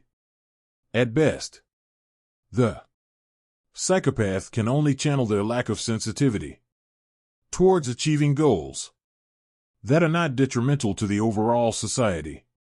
As for Machiavellianism and narcissism, these often stem from deep psychological trauma that may require a whole lot of arsenal to overcome. Many people will gravitate towards Machiavellianism and narcissism as a defense mechanism. Any attempt to get them out of this will only come across as an attack, thus causing them to launch their own defense. As such, intervention in the form of love may be incredibly counterproductive. It is also necessary to acknowledge that love and other flippant emotions are not exactly a dark triad person's cup of tea. They may not even notice it for what it is. As such, should you find yourself in a relationship with a person who exhibits the characteristics of the dark triad, you might want to re-examine whether that is what you really want. Myth number 8. People who score highly on the dark triad are more attractive. Truth: this has been established to be untrue. Why is it that people often gravitate towards the narcissists and the psychopaths of this world? Is it because the dark triad personalities are more attractive than the rest of us? In a bid to determine whether dark triad personalities are better looking, academic researchers took to studying several subjects who had high dark triad scores. The results of these studies suggested that the reason why these subjects appeared attractive was because they dressed up and presented themselves physically in a manner that was well put together. When dressed down in boring clothes, these subjects did not appear as attractive as before. As such, it is almost safe to assume that the attention and effort that goes into getting ready and the confidence thereafter are what makes a narcissist or psychopath seem more attractive than they really are. Myth number 9. Psychopaths change when they have children. Truth: psychopaths are unable to have emotions of empathy or caring, even towards their own children. Psychopaths start their own families, and when this happens, they usually have a very hard time nurturing their offspring. Unlike normal parents, who are not on the dark triad scale, psychopaths have a hard time distinguishing their children as separate entities. Rather, they consider them to be tools or extension of themselves, which are available for their use as they please. Psychopaths are more likely to view their children as trophies that make them look good than as young, impressionable individuals who are looking for someone to guide them through life. As such, a typical psychopath will push their kids to excel in something they have no interest in, even though this is at the expense of the kids' mental health and well-being. They might forcefully enroll the kids in swimming classes, for instance, because they believe their kid becoming an expert swimmer and competitor, will improve their social standing in the community. Needless to say, psychopath parents are very hard to please, seeing that they are used to excelling themselves and will not understand why their kids will not do whatever it takes to get to the top. Myth number 10. You are either on the dark triad or not. Truth: the dark triad is a continuum on which some score highly, while others score lowly. The traits of narcissism, psychopathy, and Machiavellianism are inherent in all of us.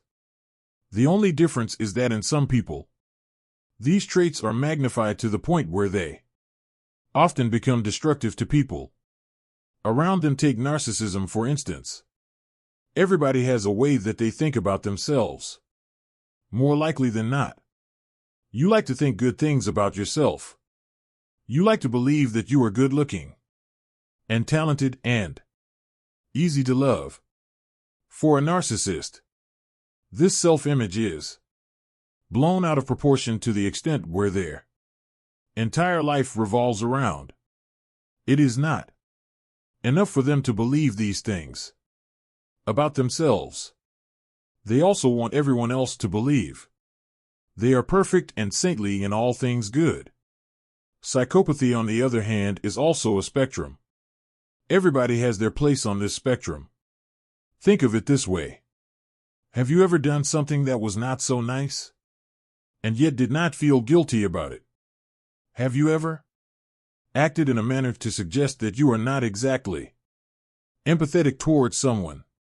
If you have answered yes to any of these questions, then you exhibited psychopathic traits at least once in your life. This does not mean that you will go on to murder someone later in your life. It only means that there are instances when the psychopath in you comes out, and other instances when you might be able to catch yourself just in time. The way you were raised has an effect on whether you are able to stop yourself from unleashing your full psychopath. Myth number 11. Your boss is a psychopath. Truth: your boss may or may not be a psychopath. It is true that many psychopaths who do not become career criminals go on to become highly successful in business, politics, and other fields. However, this is not reason enough to accuse your boss of being a psychopath. Some people are simply driven and demanding because it is what they know and understand to be the requirement for success. In any case, not a whole lot of people have sleepovers and branches with their bosses. There is a certain dynamic expected from a boss-employee relationship. Your tough-talking, merciless boss may be a completely different person when they are not wearing their boss hat. Do not go thinking that everyone in authority positions is a sociopath or psychopath. It does not always work that way. Myth number 12. Your ex is a psycho. Truth: a relationship ended on a sour note. This does not make any of you a psycho. Doubt. A lot of people are fond of referring to their exes as psychos every once in a while. A relationship will end on a good note, where both parties go on to become great friends for the rest of their lives. Unfortunately, this is not how most relationships play out. Many courtships end in tears and accusations and name-calling. Before you call your ex a psychopath, evaluate the signs elaborated in this book and find out whether your ex's behavior matches any of these. Of course, this should not matter if you are done with the relationship, but it might help you avoid falling into the same trap of dating someone who exhibits the same signs. If you are currently involved with someone who shows any of the signs discussed here, you might want to consider leaving them for your own safety. It is important to acknowledge that the process of leaving a psychopath or narcissist is different from that of leaving a normal person. Who does not take the departure as an affront to their own person? There are numerous resources that are available to persons who are looking to leave abusive and manipulative relationships. These resources can be found through a simple online search. Chapter 8 Famous Dark Triad Personalities, IT. Is not enough to read about the traits that dark triad personalities embody. It must also be acknowledged that dark triad persons have names and have lived among us, either in our time or before. In all of history, there have been persons who have acted so outrageously in all their dark triad glory for all to see. This chapter is dedicated to those individuals who have left or continue to leave their dark mark in the world. Alexander the Great, son of Philip II of Macedon and Olympias. Alexander the Great was a king of the ancient Greek kingdom known as Macedon, and a raging narcissist as well. Alexander believed that he was destined for greatness, and that anything that existed within his imagination was attainable in real life regardless of the expense. His mother did not make things any better for him. She had lofty ambitions for him. He sought to actualize these ambitions all his life, and it is no wonder that he ended up being named the Great in recognition of his fierce achievement as an unrivaled military commander. Perhaps the greatest indication that Alexander was a narcissist is the fact that he thought of himself as a deity. In other words, he thought himself to be a god. Again, his mother had led him to believe that he was the son of Zeus, the king of the Greek gods. Further, Alexander was fond of downplaying his own father's achievements to his friends. In his eyes, these achievements did not matter, and the only wins that counted were those that had his name on them. He was constantly worried that his father did not leave him any legacy that counted.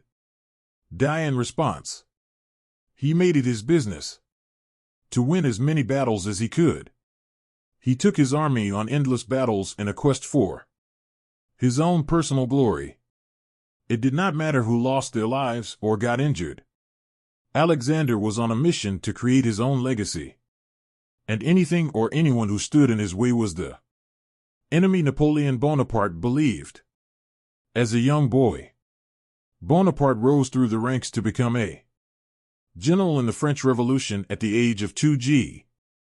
Unfortunately, Bonaparte carried with him the effects of his bullying and low self-esteem, otherwise referred to as an inferiority complex.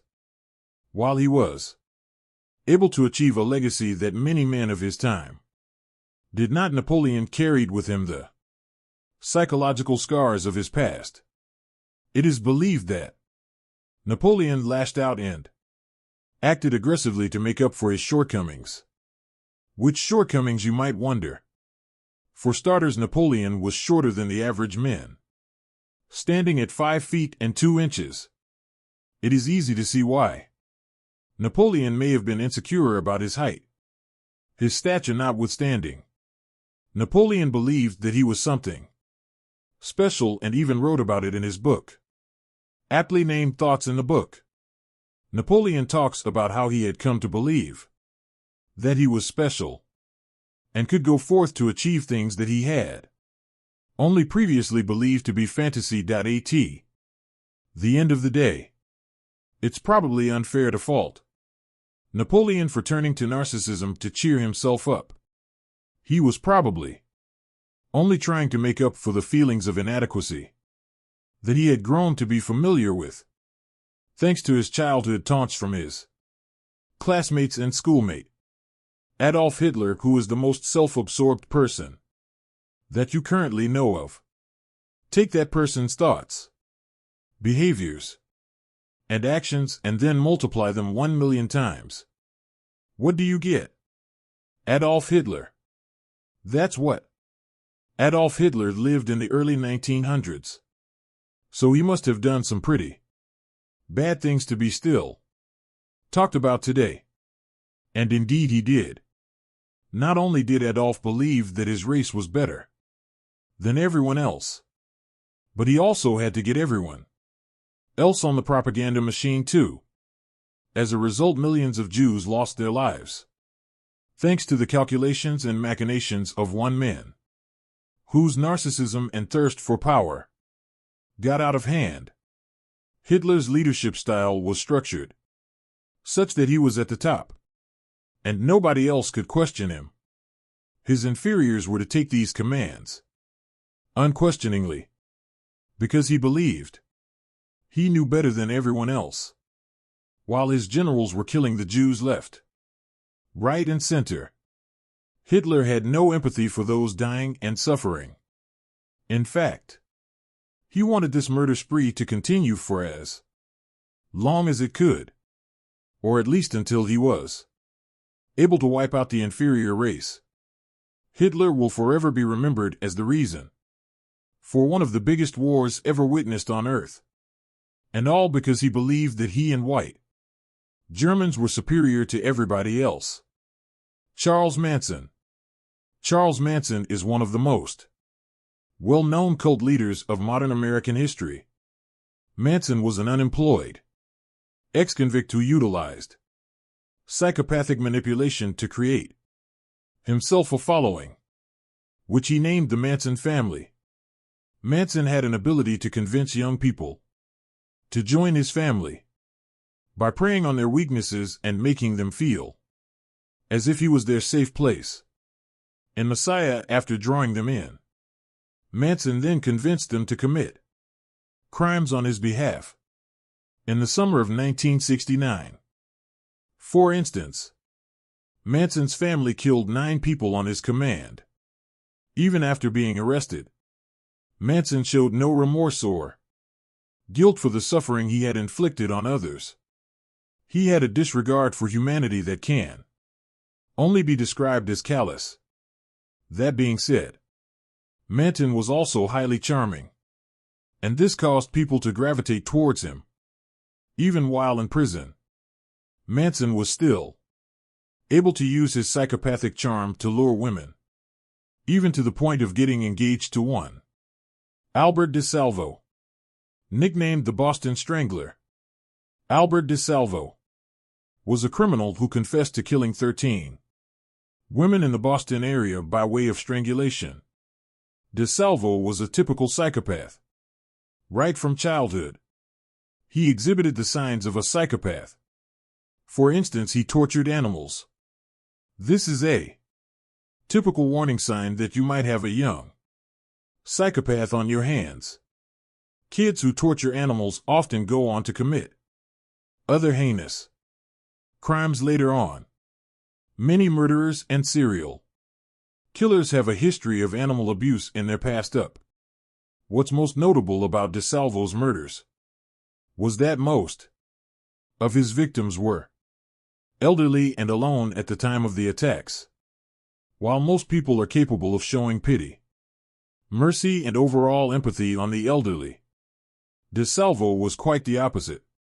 He knew that this was a vulnerable group that could be easily subdued to fulfill his dark desires. It is reported that DeSalvo had an extraordinary sex drive, which is another sign of a person that may be predisposed to psychopathic tendencies. DeSalvo also liked to brag outrageously about his conquests, sexual and others. His tendency for exaggeration led some people to believe that he was not really the Boston Stranger, even after he confessed to the killings. Jeffrey Dahmer. Jeffrey Dahmer was an American serial killer who was found guilty of the rape, murder, dismemberment of 17 boys between the period of 1978 to 1991. Dahmer's crimes were too horrid that it is difficult to imagine that a human being actually committed them. Not only did he kill his victims, but he also performed necrophilia and cannibalism on their corpses. Dahmer's childhood was not any more eventful than the typical childhood of a kid growing up in America during his time. That being said, some sources intimate that Dahmer was ignored by his parents as an infant. A lack of attention and affection and overall neglect can cause a kid to develop into a full-blown psychopath later on in his life. Dahmer's mother had a myriad of issues that she had not worked through, and his father was unavailable most of the time. As a result, Dahmer was left to fend for himself and find ways to occupy his time. Growing up, Dahmer was largely reserved. He, however, did have a reasonable number of friends that he could talk to and play with. His friends reported Dahmer having an interest in animals. That in itself would not be a problem, if that's all it was. Instead, the interest spiraled into something darker and sinister. As a child, Dahmer collected large insects and roadkill, and went on to dismember this at his home, or in the woods near his home. This should have been his parents' first sign that something was wrong. But reports of it, that the parents were preoccupied with other matters. That did not include nurturing their son. Later on, as Dahmer's fascination with animal carcasses and bones grew, he reached out to his father and asked to be taught how to bleach animal bones. His father, happy that his otherwise reserved son was reaching out, demonstrated the proper way to bleach bones. Dahmer would use this knowledge to clean the carcasses he continued to collect. Dahmer was 18 years old when he started targeting human victims. His first victim was a young man by the name of Stephen Hicks, who was a hitchhiker that he picked up and lured to his house on the pretext of enjoying some alcoholic drinks together. After this first murder, Dahmer dissected his victim's body and buried it in a shallow grave in his yard. Then he continued to live his life as if nothing had happened. No guilt and no remorse. In the course of his life up until when he got caught, Dahmer went on to steal the lives of 12 more unfortunate victims. Amy Bishop. Amy Bishop was a biology professor who worked at the University of Alabama in Huntsville up until February 2010, when she walked into the university complex and killed 3 of her colleagues. 3 other people sustained severe but non-fatal injuries from this attack. There are several reasons why Amy Bishop makes this list. First, Amy exhibited clear signs of narcissism when she went around letting everyone know that she had earned her PhD from Harvard. It was almost the very first thing that she told you upon meeting. By virtue of having a degree from Harvard, Amy believed herself to be better than everyone else. She thought of herself as a capable professor who was deserving of tenure, despite the fact that her students had complained about her abilities and teaching methods on numerous occasions. Much earlier, before she killed her colleagues, Amy had shot her brother in what was later ruled as an accident. Some sources intimated that Amy might have killed her brother deliberately because he was getting the attention that she thought she deserved. On the day of the murders, Amy attended a faculty meeting and sat quietly as it progressed. She appeared to be calm and just being her normal self. About 40 minutes later, Amy calmly pulled out a handgun and started shooting. She was subdued after killing 3 faculty members and injuring 3 others. It is interesting to note that Amy planned to kill her colleagues after getting denied tenure at the university. Despite her otherwise poor performance as a professor, Amy believed that she deserved tenure. In her mind, she was the best of the best, and nobody else had a greater right to be at the university. Amy lost her tenure in 2009. And it was not until 2010 that she killed her colleagues. It is clear to see that she was cold and calculating, and took the time to come up with just the right plan to eliminate her enemies. Amy's actions throughout her life point to a person that was highly narcissistic and psychopathic as well. A member of a writing group that Amy belonged to is cited as saying that Amy came across as a person who felt entitled to praise. She is also said to have been abrasive in her interactions with others. No doubt, these individuals are just a drop in the ocean of dark Triad personalities that have walked on this earth, with psychologists suggesting that psychopaths make up about 1% of the general population. It goes without saying that making a list of all psychopaths ever to exist would be a lifelong task. How to talk to your child about dark psychology, other than the cases where there are classic warning signs of psychopathy, such as the abuse of animals.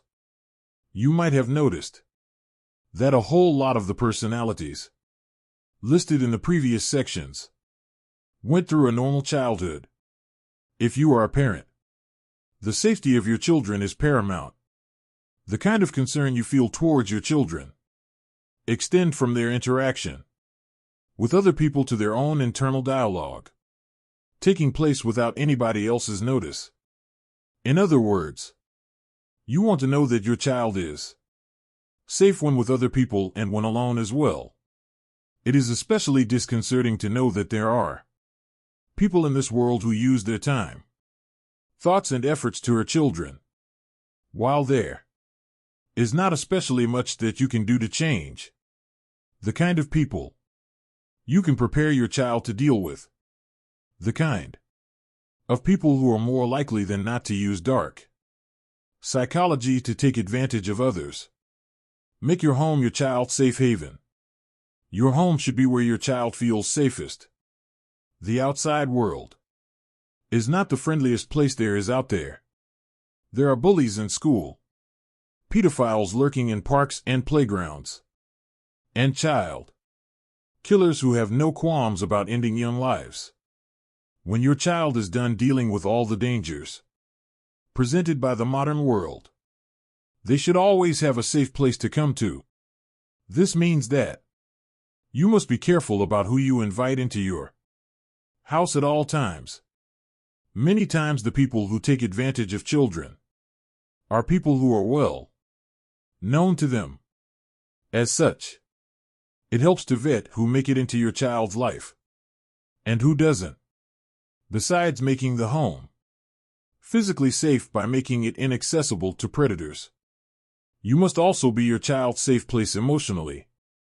Children who know that they can count on their parents have an easier time opening up about the challenges they are facing, which will include that worrisome conversation they had with the creepy uncle during the last family get-together. Be vigilant about what your child is watching and listening to. When predators are unable to access children physically, they make use of other virtual channels to do their evil work. Parents of millennials and other older generations had an easier time as far as keeping the predators away. Predators back then approached kids while they walked to school, at the playground, in shopping malls, and in other places that were easy to monitor. Predators of today have gotten smarter and will enter your home even when you have locked all doors. Thanks to smartphones on the internet, there is probably someone spying on your kid or trying to feed your kid information that they are better off without. If you must buy a smartphone for your team, make sure you give them a long, hard talk about the dangers that lurk on the interweb. Monitor the type of content that your kid is watching, and make the use of parental controls that are offered by most video platforms. Do not allow your child to make friends with strange people on the internet. Some of these strangers who contact children on the internet have the worst of intentions, including being involved in child trafficking rings. Do not sugarcoat truths. When your child is young and incapable of understanding harsh truth, you'll most likely do your best to sugarcoat the truth so that you do not give them weeks of endless nightmares. For example, you'll not tell your kid that their goldfish died. Instead, you'll lie to them that little Mr. Bean went to live in another fish tank with his best fish friends. This is a normal part of parenting. That involves wanting to shield your young one from the cruel realities of the world. As your child grows older, however, it is important to let them hear the truth from you before they start hearing half-truths from other people. Kids are very impressionable and tend to believe what adults tell them. You must ensure that your child's first point of contact is yourself. Do not let a predator creep into your child's life under the guise of being their go-to person. If something bad happens in the community, explain this gently to your child and let them know that bad people who want to harm other people exist and they live among you. And there are certain signs that she should look out for. Be the parent. Yes, you want to make sure that your child likes you. Nobody wants to be hated by their kid. At the same time, you must acknowledge that winning a popularity contest is not your first priority as a parent. Your child is free to think of you as a party pooper, as long as you are focused on keeping them safe. If something does not sit right with you, use your authority as a parent to question it until your good instinct approves.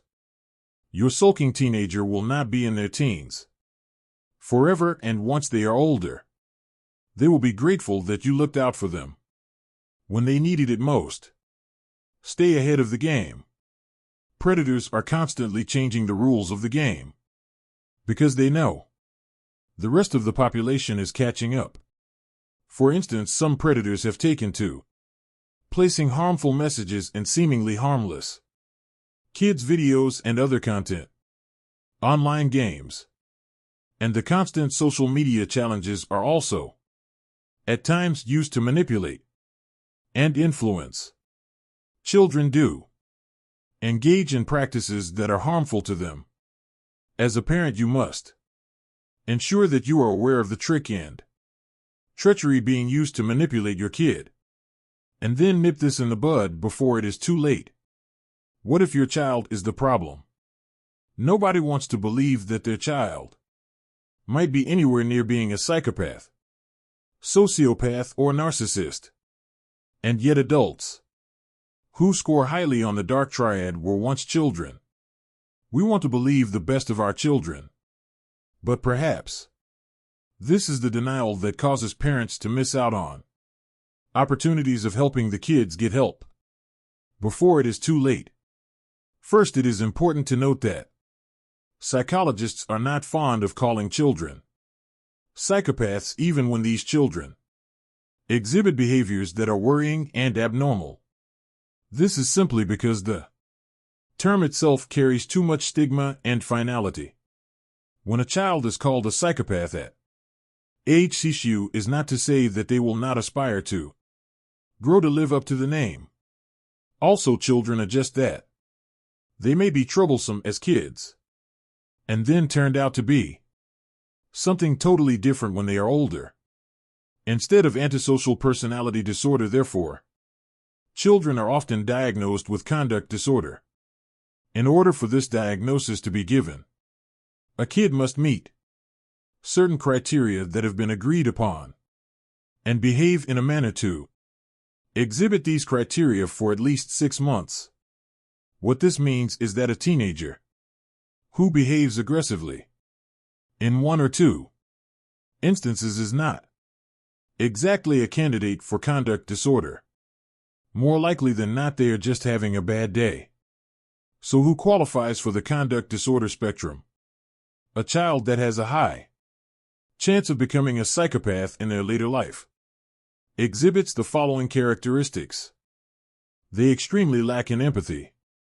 This is the sort of child who will not flinch when their friend gets hurt on the playground. In fact, you might even catch them laughing at the pain of others. They lack remorse and guilt. A child who does not have remorse or guilt will do wrong and not feel the need to apologize for it. They might hit their little brother or hurl the family pet against the wall and smile about it. When asked to apologize, they will be stubborn and might even completely refuse to cooperate. They are indifferent to punishment. Most children get very dramatic when punished. They sob their little hearts out and even try to make you feel bad about punishing them. Not so for children with conduct disorder. More often than not, such children will not care for the punishment. They will not be moved one bit and will ensure that you know they are not moved. This is simply because they do not experience pain and emotions like everybody else. Lastly, adults who went on to become full-on psychopaths exhibited signs of aggression and cruelty in their childhood. Because a child is a tiny individual who does not have much strength to take on bigger victims, children will often target helpless animals to take out their aggression and cruelty on. If one day your child wakes up and kills the family cat, you should be very worried. What do you do when you are faced with a child who displays all these signs? The first thing you need to do is understand that not every psychopath is headed for doom and destruction. As mentioned earlier in this book, some psychopaths go on to become very successful in their fields because of their risk-taking, laser focus. A child that is seemingly destructive and restless can be molded to become something great in their life. Instead of worrying that your child will become a serial killer, think about how you can turn them into the next world famous CEO. A good thing about kids is that they are easy to distract. Keep your child busy, and they will not have the time to think about all the cruel things they could be doing with their thrill-seeking selves. Depending on the nature of the disorder that is present in the child, there might be a need for professional intervention. Professionals who work with kids that exhibit psychopathic behaviors do not try to change them, because they know that it is all in the brain, and there is not much that you can do. Instead of changing the kids, the professionals instead opt to work with what is left of the good brain to push the kids towards good behavior. For instance, even though a psychopath's brain might not be capable of empathy and emotion, they are still able to recognize reward and the excitement of getting that reward. What clinicians do therefore is to train the kid to do good in exchange for a reward. Psychopaths love winning, and the same is true for kids who exhibit psychopathic tendencies. This reward approach is also used in prisons, where the population of psychopaths tends to be higher. If you have a child who is showing signs of being a problem child, as far as the listed signs go, you must be very careful about how you call out the problem. The messages that children hear about themselves are what they grow up to believe. If a child grows up being called stupid, they will live out their stupid to the best of their ability. A child, regardless of their psychopathic disposition, will grow into something great if they hear reinforcing messages about themselves. Nurture may not always win over nature every time, but it is always worth a shot. It might be thinking of something empowering to say to a child who kills little animals, but labeling them as a killer will only give them something to aspire to. There is no doubt that there are people out there whose sole purpose in life is to manipulate and influence others. is not comforting news. This is the kind of information that is guaranteed to make you skeptical about all your interactions. You might find yourself wondering whether the people in your life like you, for you or for the things you are able to provide.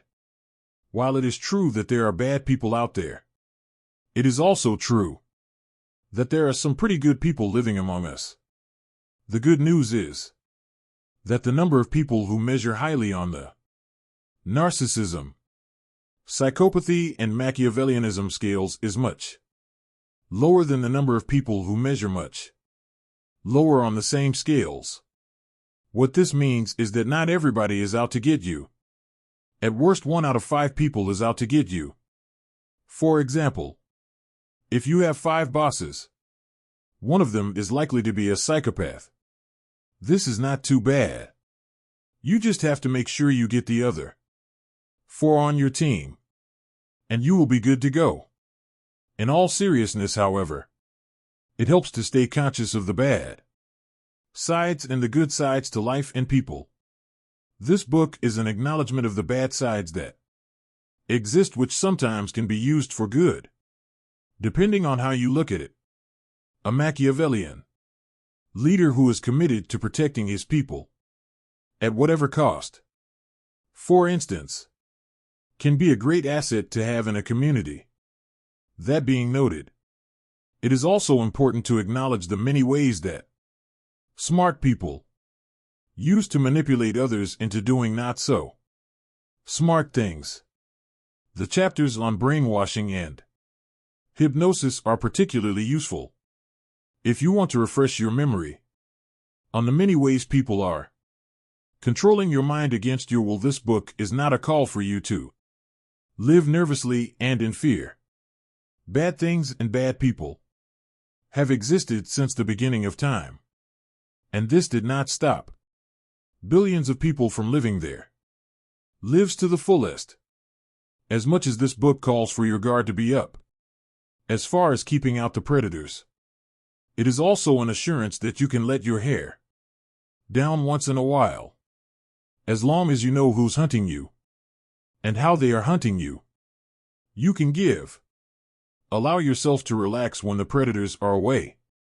Lastly, should you wish to flip the tables on the predator, you can go ahead and apply any of the tactics suggested in the book. Just make sure that you can deal with your conscience after the fact. The reason why psychopaths are able to sleep soundly at night after doing something bad to someone is because they do not have a conscience to keep them awake. Who said you could only use dark psychology to go bad? Anyway, if you can hypnotize your boss into giving you a raise or a promotion, more power to you. Thanks for watching. Don't forget, subscribe, like, and share.